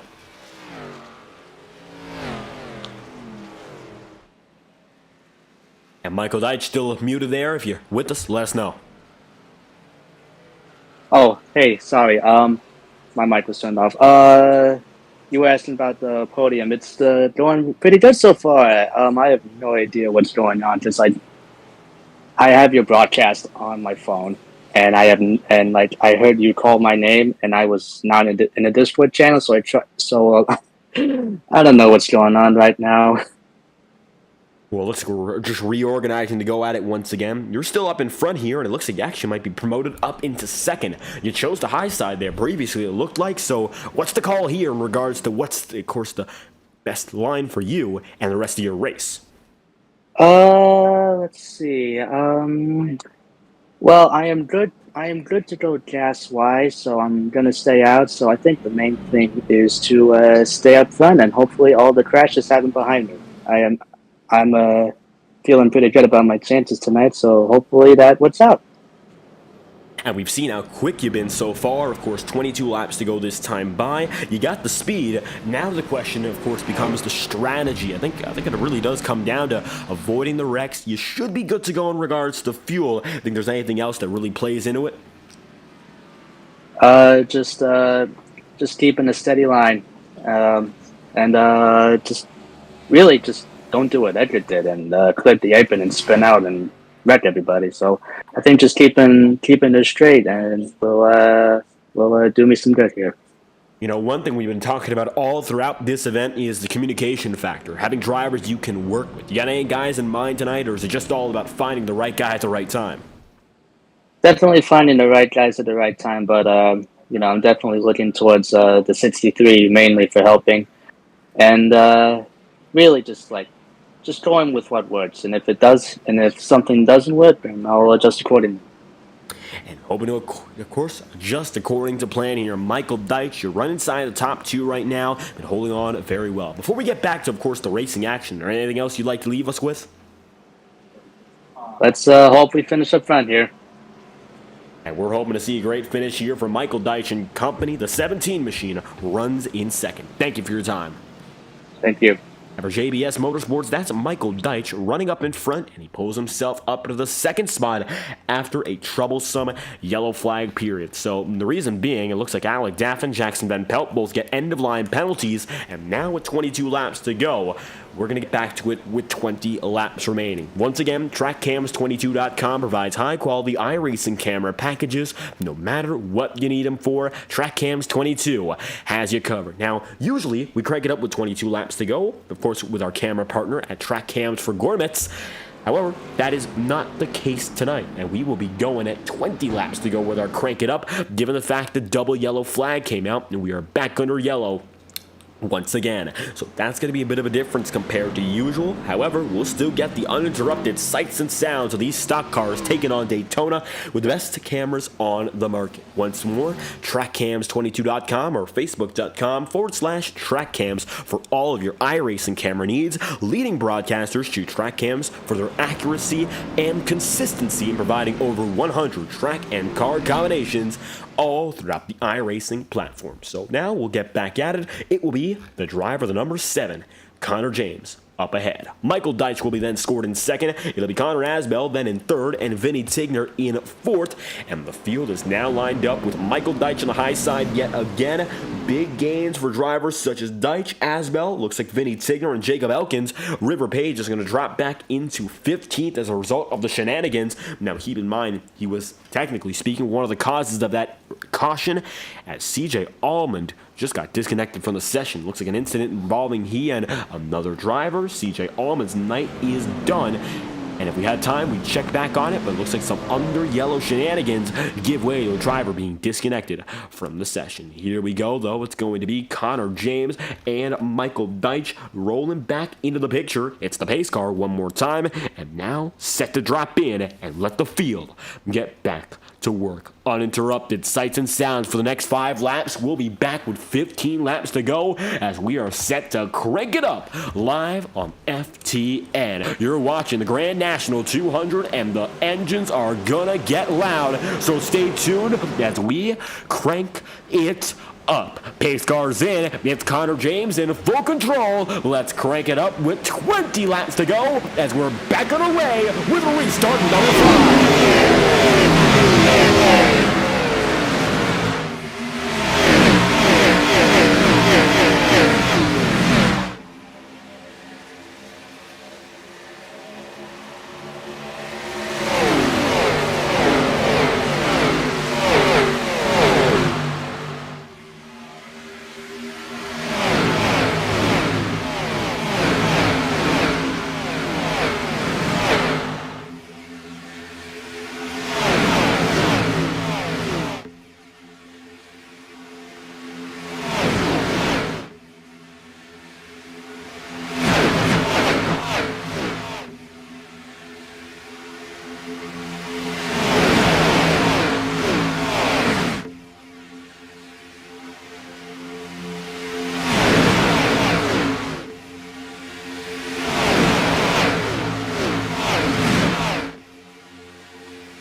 And trouble it looks to be. James Nelson brings out the caution. 18 laps to go. We're under yellow once again. That puts a premature end to our crank it up here on FTN. And it looks like we've got an incident to look back on here. James Nelson going to be involved. So let's find out just what happened here as Nelson's number 75 looked to be smack in the middle of the infield pit road barrier. Nelson got back on the way, of course, but now we'll take a look at what caused it. As we take a look back on the instant replay. Nelson sliding down to the bottom here on the replay, and you see he's going to end up lodged right by the road course and taking a huge hit there. Kenneth Gorell also very slow, and it's a two-car incident that brings out the caution.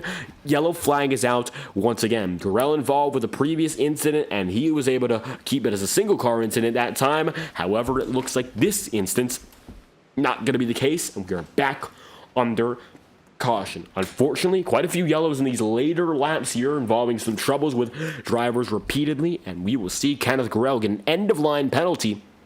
As a result, Michael Deitch, new race leader. We'll see Connor James then in second, Vinny Tigner in third, and fourth is Jacob Elkins, with James Thurston now right there behind. And you can see Henry Kaloff, Ethan Eckert, and then Michael Kurzilek is right there as well. William Schmidt is going to be just outside of the top 10. Patrick Gentner's 00 is in the 10th spot exactly, and well, Jordan Kuntz, we haven't mentioned him up in front just yet, but now it's 17 laps remaining.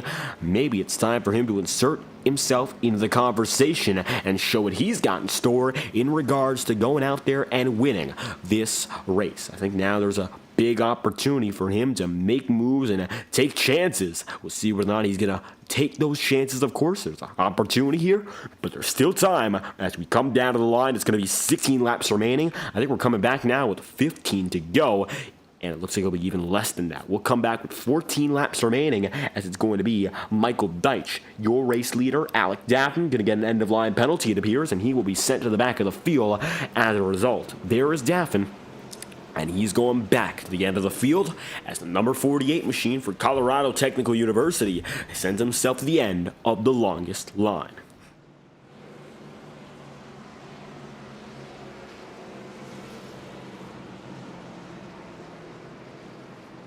Now, with Daffin down in 20th, Kenneth Gorell in 19th, and Chris Tripp running in the mix here, but he is 2 laps down. A lot of big movers all throughout the field, from 30th to 1st, mind you. That's Michael Deitch. His race has gone very well so far, and he's been all throughout the charts from the bottom to the top. There's Connor James, who's gone from 5th to 2nd, and Vinny Tigner was still in 3rd from starting there.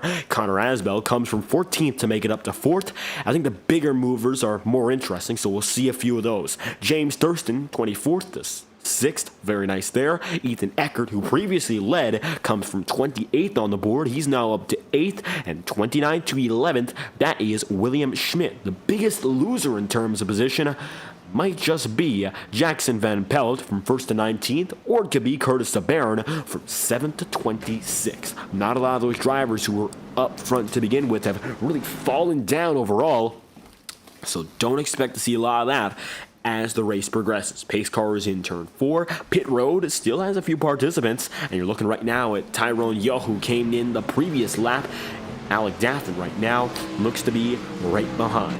Pit road also has James Nelson, Mac Rabb, and Tyler Seaver, and it looks like Chris Tripp was there previously. He'll get back on the way too, and now you'll see a few drivers making their way out once again after some extensive damage repairs to make sure they're still competitive as Michael Deitch comes across the start-finish line.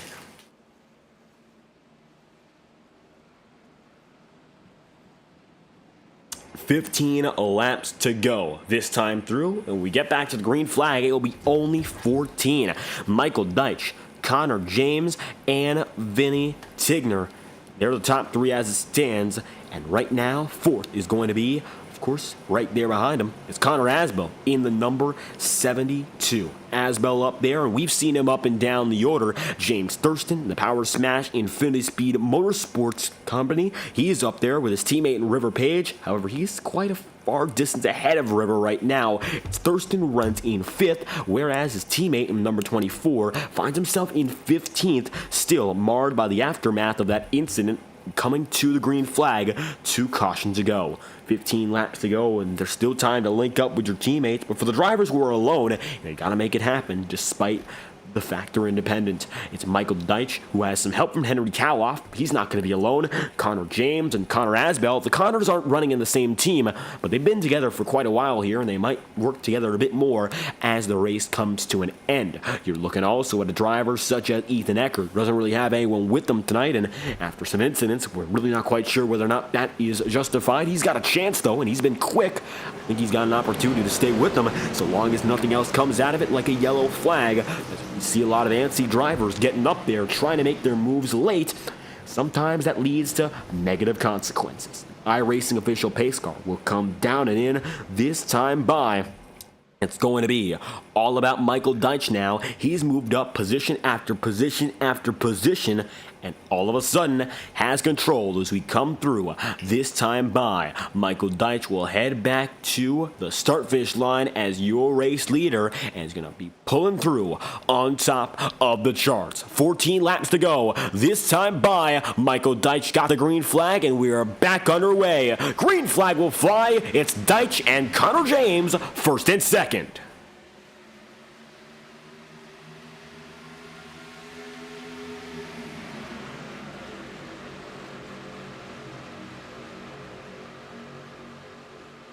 And right now, Michael Deitch is going to pull away with a pack of 4, very small pack, of course, but they're doing exactly what they need to maintain that relevance up in front, working with one another and not getting distracted by side-by-side affairs. Looks like right now it's going to be Connor James really all in on Michael Deitch, gives him a nice shove, and you can see how big that movement is. I think the reason being is we've got ourselves some trouble. Michael Deitch at 180 miles an hour has not slowed down. Rest of your field is, and the yellow flag looks to be out on the circuit once again. Michael Deitch just kept going there, whereas it looks like you see Kenneth Gorell, and that is huge trouble for Kenneth. He's going to be just about done with this race. Don't think there's much else he can do with how bad the damage was there. So Gorell's night looks to come to a close. Here's an instant replay which shows you what happened, and we're taking a look once again as Kenneth Gorell, already out of the session, gets destroyed down the back straightaway. No front end, no back end. In all honesty, he was just about completely totaled, and we're taking a look once more. Kenneth Gorell, yellow flag will fly, and now with 68 laps in out of 80, and only a total of 13 laps left, caution is out. Daffin's going to hook him and send him, and destroy the number 57 in one foul swoop. And really not much else you can do about that if you're Kenneth Gorell. He rode with it, and he felt the consequences firsthand. Right on board one more time with Kenneth here as you take a look back on this incident. And inside the cockpit, you think Kenneth's got it all together. Alec Daffman looked to be right there behind him. Didn't look to be any trouble until coming out of turn 2. That's when things get worse. And the motor went. There's nothing else you can do at that point.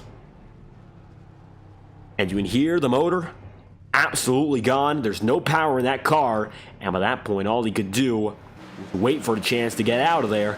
Just don't think there's anything left. So Kenneth Gorell disconnecting from the session. And just like that, he will be out of this race. And currently is scored in 25th. 69 laps in and a Michael Deitch leads still. It's been held nicely, and he's only got a dozen laps to go to keep it as is. Deitch said he felt very good about his chances tonight, and right now, I think he's got an opportunity to prove that he's got the speed here on these super speedways. He's come close before, very consistent driver in terms of pulling that power down and keeping the pace good throughout a night of racing, but I don't know whether or not he's got that speed to pull it together for the win. That's the big question, and speculation still lies in whether or not he can pull it together and put the clutch performance into play.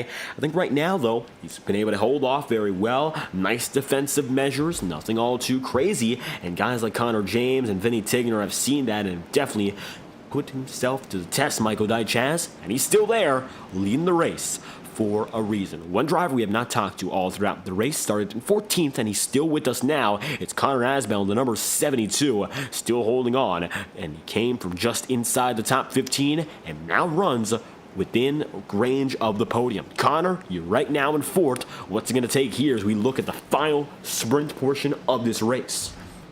It's just gonna be a lot of patience, just making the right moves, since these cars are a lot looser than what I'm used to.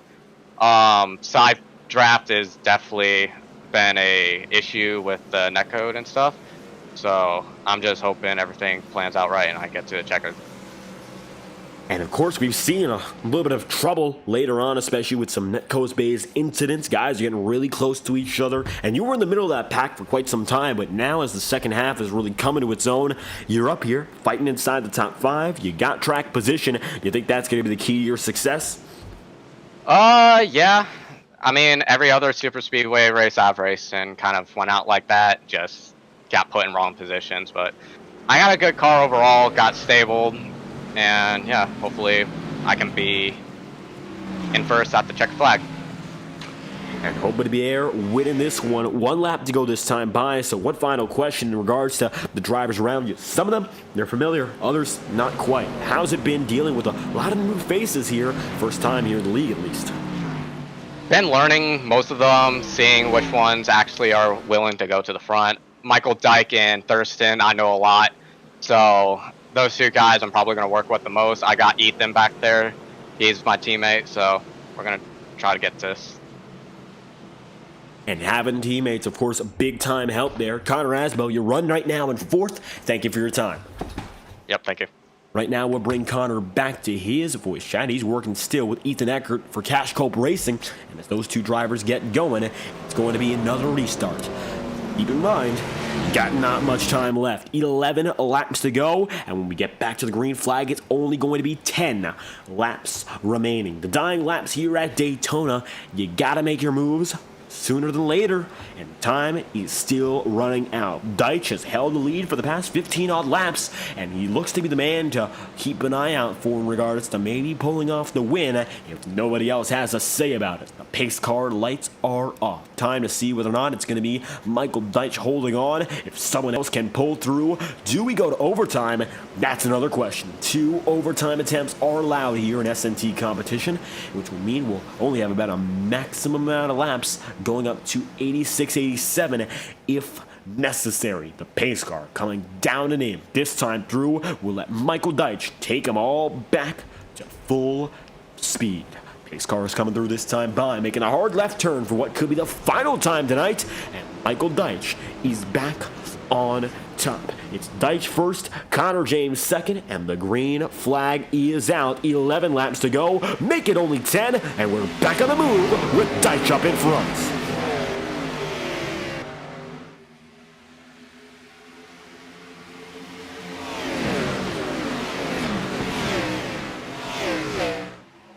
And Michael Deitch right now going to be able to take that lead by about a car length. Vinny Tigner now going to be pushing right behind him. Connor James then going to be in third. James Thurston, position number 4, the highest he's been all night long, pulling himself back in the race-winning conversation. And just like that, the number 96 is here to try and win it. Henry Kaloff is also going to be stacked up there with Ethan Eckert, and you can see right now, Michael Kurtzilek is also going to put himself there.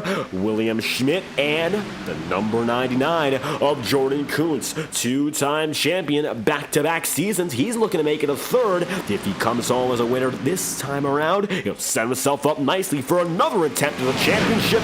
Jordan goes high, he takes it 3 wide, and it looks like now we're going to be seeing 3 racing lanes for the first time all night long. Kuntz is going to be dedicated to making it stick. Asbel looks high, tries to block both lanes. Who does he choose to go with? He looks to go with the number 27 of Jacob Elkins. But now Jordan's got help, and they're going to be running on the high side too. 3 wide racing with 9 laps to go. Michael Deitch has the lead, but it might not last all too long with James Thurston pushing, and he's now going to try to assess the risk of making a quick move and getting this number 17 out of the way. Michael Deitch leads, and as he comes down to the line, it's going to be only 8 laps to go. It's going to be Vinny Tigner coming through as well, side by side for second, but Deitch still has the top spots. And now it's going to be all about defense for Michael Deitch. He's got James Thurston right behind him. Some familiar competition, so maybe not all too much worry until he gets turned. Michael Deitch sent around, and he goes spinning like a top. Yellow flag is going to fly. Your race leader gets pummeled by the entire field, and he's going to be up in a shower of smoke. Michael Deitch turned around there, and it looks like his race-winning hopes, while not dead in the water, will certainly be put into question. Asbel gets a piece as well. Take a look one more time. Yellow flag is out, and you'll see it once again. Vinny Tigner is going to be just ahead of it. Deitch goes up into Vinny, and that's what sets it off. And you can see then he's going to get hit by just about everyone else in the field. The 77 gets a piece. That's Tyler Seavert, and just like that, see there, the 52 going to get a rip. Alec Daffin is destroyed. James Bowden gets damaged. So does Henry Kowloff. 7 laps to go, and we have another incident on the track, and it's going to bring us back once again to pacing. Michael Deitch is puttering around the track. His right front tire is not moving at all. Suspension is killed. He has one fast repair. It's not done yet, but he's definitely going to have some trouble here getting back up to the lead, as we are now looking at what should come out to a 3-lap restart. Everyone is back in formation, single file at least, and we'll be getting back at it. It looks to be lap number 77. How about that? Got ourselves another chance. This time it really could be the final chance to get the race win. The battle for the win is going to come down to these next few restarts. If we have multiple, might only be one, and still there are many drivers on that lead lap. As a matter of fact, 23 of which are still in the lead lap, and we still have down to 29th still racing. So a lot of these drivers still have an opportunity to come home with a race win, and just about everyone's in contention if you're still there on the lead lap anyhow.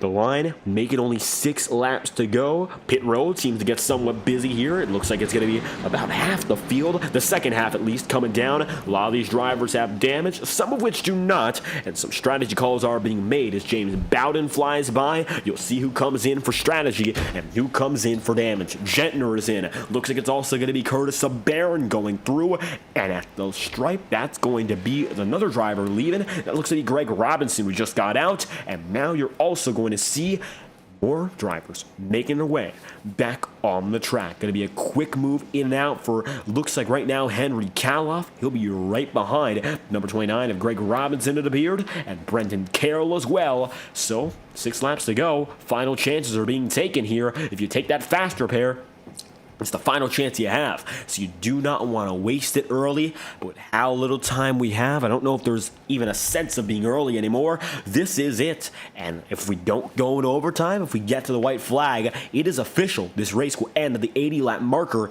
and that will end the night. Perhaps prematurely for some drivers, but someone's going to come out by the end of this one as a race winner. And right now, it is Vinny Tigner as the top man on the board. Connor James is second.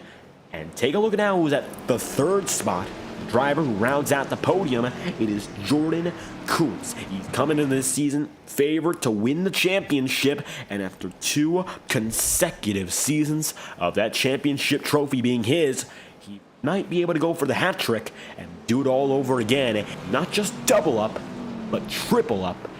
Get to the championship on his own yet again indeed. Now it's going to be whether or not Vinny Tigner stays out in front of this one. He's got the lead. Doesn't mean he'll hold on to it, but at the same time, still very few laps on the table. Here we go again. It's going to now be all down to this. 6 laps to go. Make it only 5. When we come back to the green flag, only 4 laps will be left. 10 fast miles. 10 miles to go. We get back at it, and now the field is getting bunched up all over again. Donald Vincent is going to get with them. He's now going to be back on the lead lap. Same goes for Chris Tripp, and it looks like Michael Deitch is going to be on the back straightaway, still trying to catch up. Mac Grab is still racing despite some substantial damage, and that number 53 machine unfortunately facing some troubles. Alec Daffin is going to be in 23rd right now, 1 lap down, and Tyler Seavert is also going to be be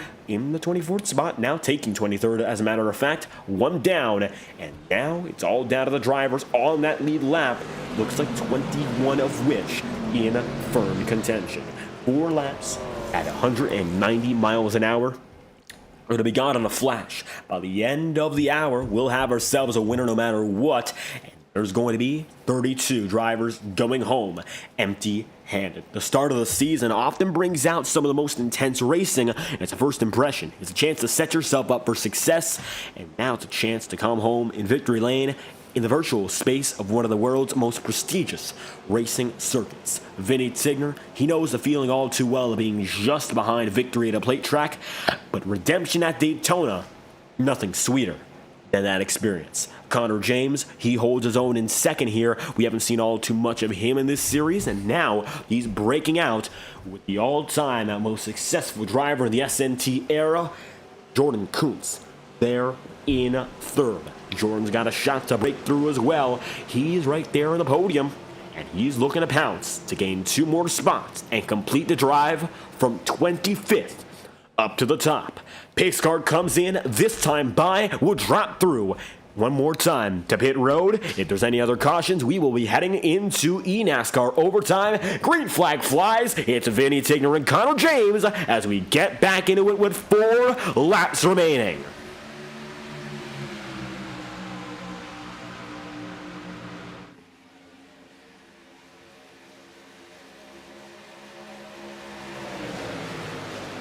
And now it's going to be Vinny Tigner up in front. The number 12 machine's got the race lead. And so far, so good. Still managing side by side there with Connor James. Connor's going to end up on the high side, of course, as he works his way through. Getting a shove from James Thurston. Thurston wants the race win. And all of a sudden, Jordan Kuntz is pushing 2. Now you'll see drivers laying the bumper back and forth to set themselves up for the final lap.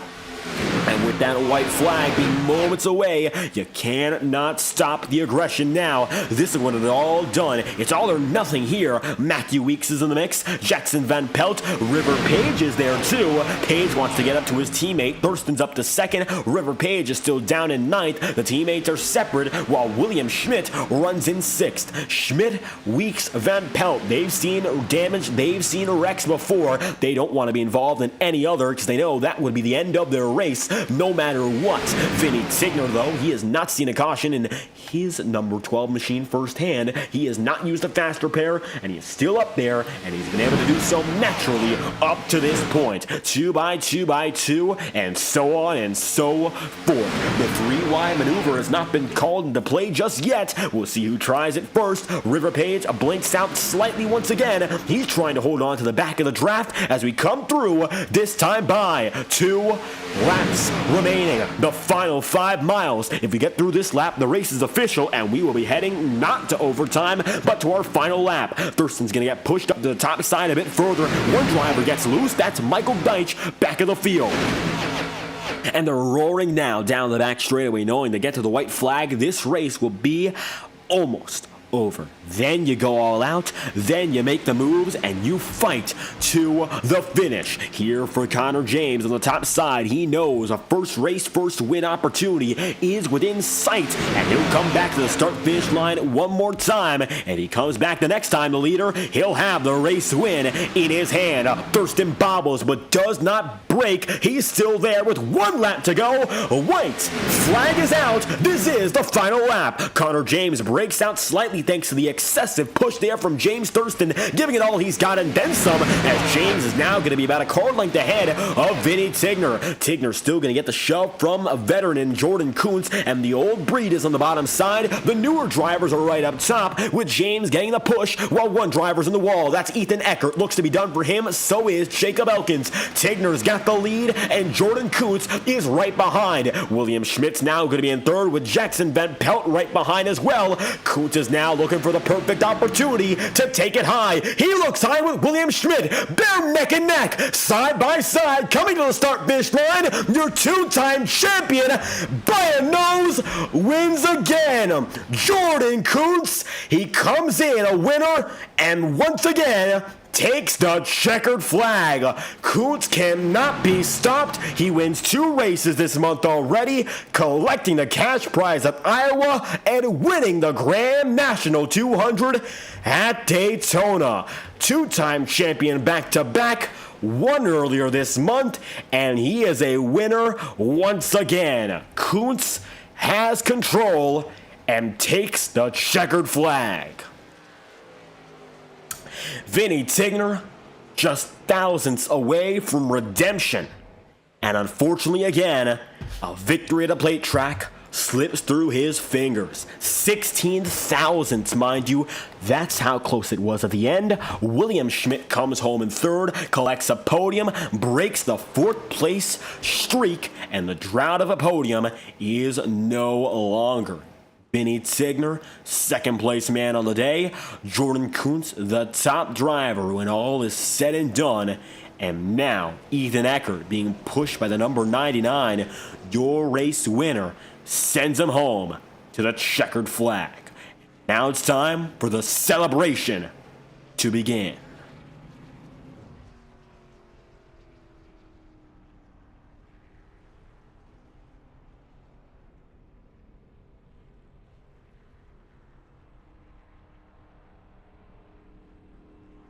And for Jordan Kuntz, taking a moment here at the start-finish line, ending a winner last season, and coming back already, this is just about the ideal start any driver could have to their season, and pulls it off once again. You see there, still and motionless inside the cockpit, for good reason. Another fantastic performance in the books. Jordan Kuntz, once again, on top here. Checkered flag is out. There you have it. It's Jordan Kuntz and the number 99. Looks like he won't be burning it out, at least for now. We'll run through your results, and hopefully we'll see a smoke show by the time we come back. It's Jordan Kuntz, your race winner, at the end of all the action tonight by 16 thousandths of a second over Vinny Tigner, and William Schmidt rounds out the podium with Jackson Van Pelt then in 4th. Then Michael Kurzylek is in 5th with Greg Robinson 6th, River Page 7th, and Matthew Weeks in position number 8. Patrick Gentner is going to come home in 9th with Scott Erickson rounding out the top 10, and 11th place finishing then in James Thurston's number 96. It'll be Connor James who's going to be in the 12th spot, and Michael Deitch in 13th, with 14th then being held by Donald Vincent and Curtis Sabarin, and 15th spot is going to be Brendan Carroll, and just like that, it's 17th as we look back then to Henry Cowloff. Chris Tripp will be in 18th, and it'll be James Bowden then in the 19th spot. And if you look further back to the end of our race again, it's of course going to be rounding out the top 20, Jacob Elkins, there in the number 27. Looking even further at it, you're going to see a Matt Grab, number 21. That's the position he comes home in. And then Alec Daffin is going to be 23rd to Ethan Eckert's 22nd. Tyler Sever is 24th. It'll be Tyrone Yo in the 25th spot, with Shane Wheeldon 26th, Connor Asbell in 27th, Kenneth Gorell 28th, and James Nelson in 29th. CJ Almond 30th. End of the day. Final few drivers go as follows. It's going to be Ryan Rose, Corey Rainey, Cash Culp, and Carter Casey, your 34 driver field.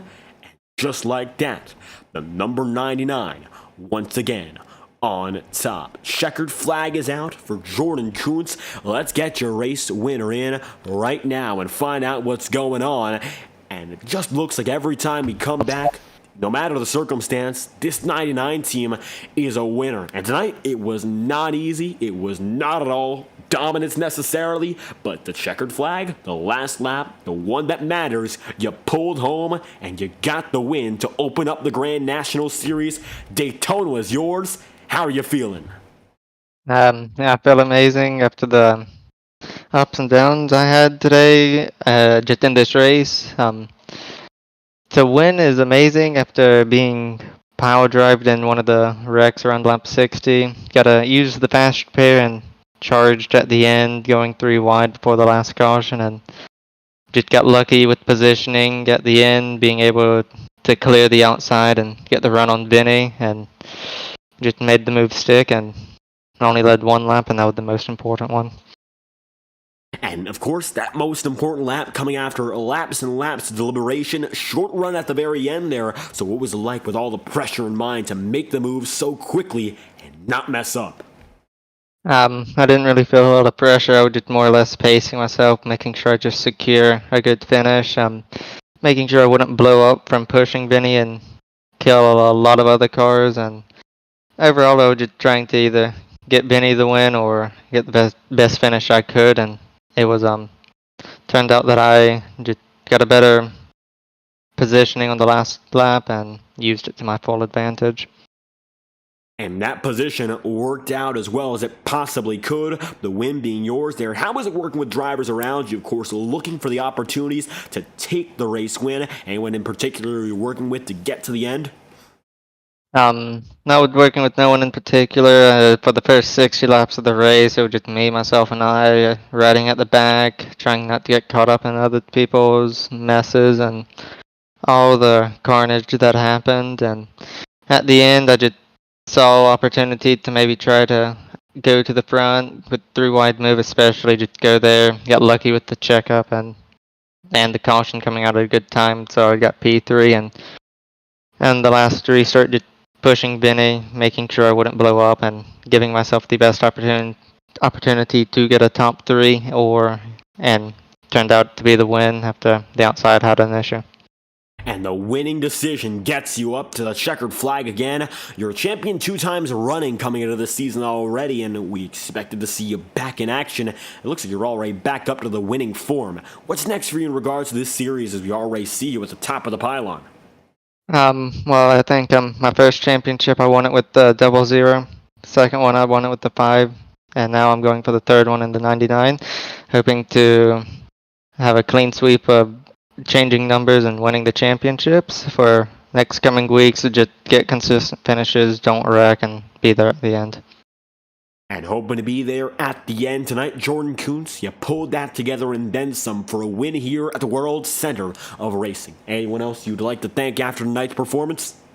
I'd like to thank everybody on my team, GRS Racing. Don't have a team paint for them yet, but definitely looking at maybe helping them for Road to Pro this season, and of course all the help that John has done for me to help me get to where I am today, and just with setups and teaching me stuff that no one else could. And yeah, and hopefully I can put some of the tips he'd give me to use this season and go get another championship. And chasing a hat trick, and it's going to be Jordan Kuntz the opportunity to do so. It's already 2-time champ, maybe looking for one more. Number 99 will win tonight at Daytona. We thank you for your time. Thank you. Just like that, Jordan Kuntz will get it done and a win here at Daytona. Second place, Vinny Tigner, so close at the end, and we've seen him on the short end of the stick twice over here at plate races, and once again, very close, just not enough at the line. Still, great finish to kick off the season. Vinny, how you feeling? Feeling pretty good, man.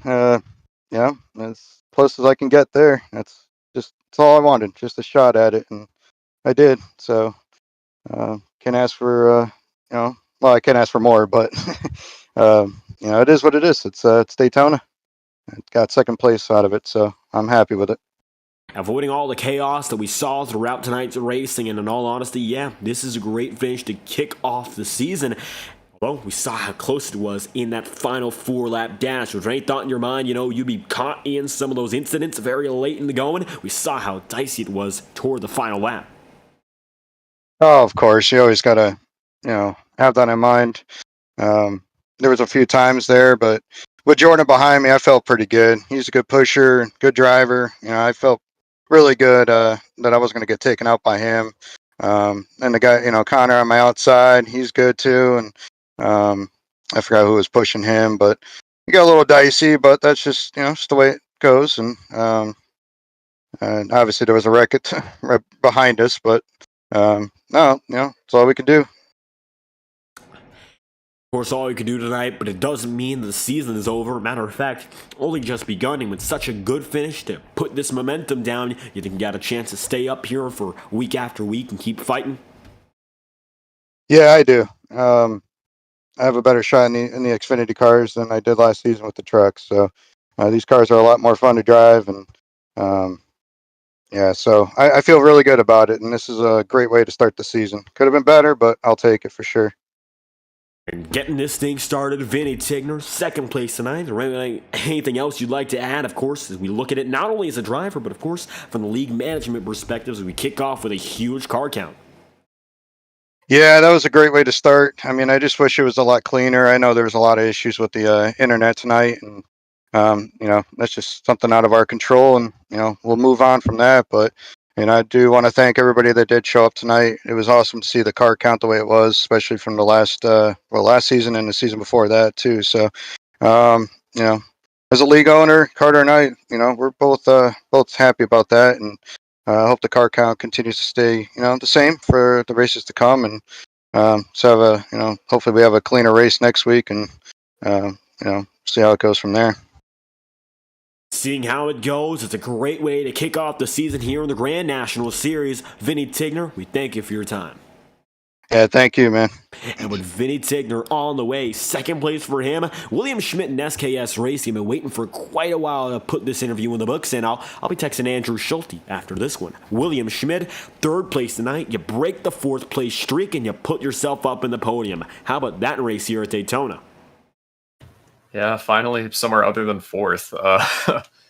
Yeah, it was pretty rough at the beginning. I mean, I was just kind of getting screwed over in every which way possible. I mean, got spun out on the first lap, fell a lap down, and got caught in the wreck that came after that, like a couple dozen laps later. But yeah, it was just a slow climb through the entire race, just kind of slowly and methodically making my way back up front. And by the end, when all those cautions kept falling, I just kept getting better and better positions, and it just led me back to where I was on the white, where I thought about going high in turn 3. You could probably see back on the replay, I did like a little twitch. That's because I was planning on going high, and then I decided to stick behind the 99, figured that'd be best, and yeah, ended up third. And it was a hard charge all race long. From 29th up to 3rd, you're our biggest mover throughout the entire race, from the back of the field all the way up to the front. So certainly you knew what it took to make those moves and gain position. So what was it like putting that all together, knowing that in 80 laps, it's time, but sometimes, with the yellow flags and all, it's somewhat limited. Yeah, it requires a lot of patience to do stuff like that, and luckily I have a lot of patience, so that works out well. But I mean, yeah, there are times where you just kind of honestly start zoning out when you're just kind of riding around, and the only thing really kind of keeping you there is the car in front of you. But I mean, yeah, just time flies. Eventually you pass some more guys, and eventually you just kind of lock in, and that's when you're like, okay, now I'm going to move my way up to the front. And that's pretty much what happened tonight. I mean, I was riding around maybe 15th or so for a big portion of it, and then as soon as it got within like the 15 to go window, that's where I was like, okay, I'm going to start charging up to the front. Late race charge works out quite well to kick off your season. Now, Schmidt, we know you have the speed to fight for the championship, but the momentum, it's on your side now. What's it going to take to keep this speed up and go against the best in this league and maybe come home with the inaugural Grand National Series title? That assumes I'm able to make all the races, but I obviously like the Xfinity car, so I want to do these a lot, and I don't know, I might be up there in the points, but obviously there's a lot of good guys here that are gonna probably kick my ass a lot, so I'm fully prepared for that. But yeah, I mean, there's, like I said, a lot of really talented guys. The schedule's pretty diverse as well, so obviously it's gonna take a lot of car control to be able to be fast at all those tracks, and yeah, obviously a lot of luck, which for the majority of this race I didn't have, but might be different later on.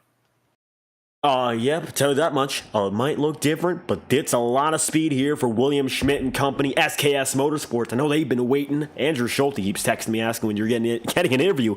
You got one tonight. It looks like it all worked out. I was texting him. I don't know if he's watching, but I'm sure he'll watch back and he'll shout you out on this one. Still looking for that victory here, and we'd love to see it. William Schmidt, third place tonight, and the momentum is back with the 79 team. Anyone else you'd like to add? Thank?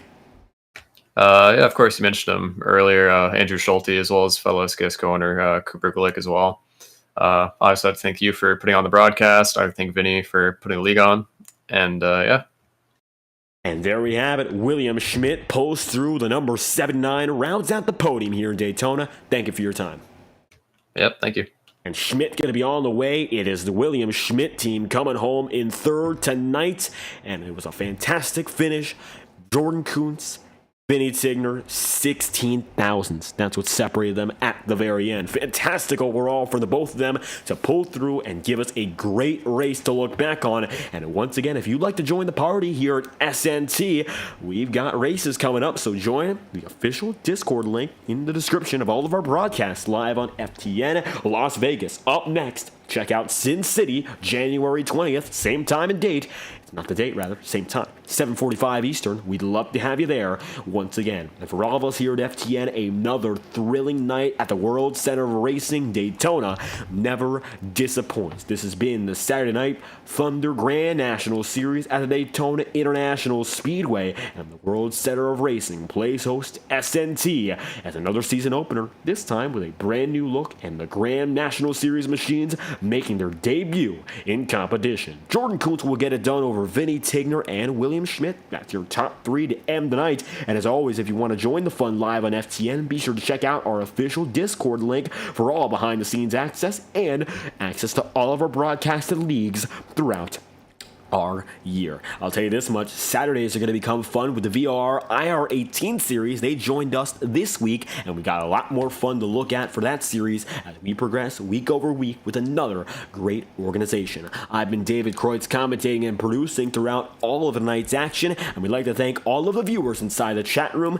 as well as those who have subscribed after the night's race. We'd love to see you whenever we broadcast again, so be sure to leave a like on the stream and subscribe to the channel. Your support is greatly appreciated. And once more, we'd love to have you back whenever we're live again on FTN, so be sure to ring the notification bell and find out when we're going live next.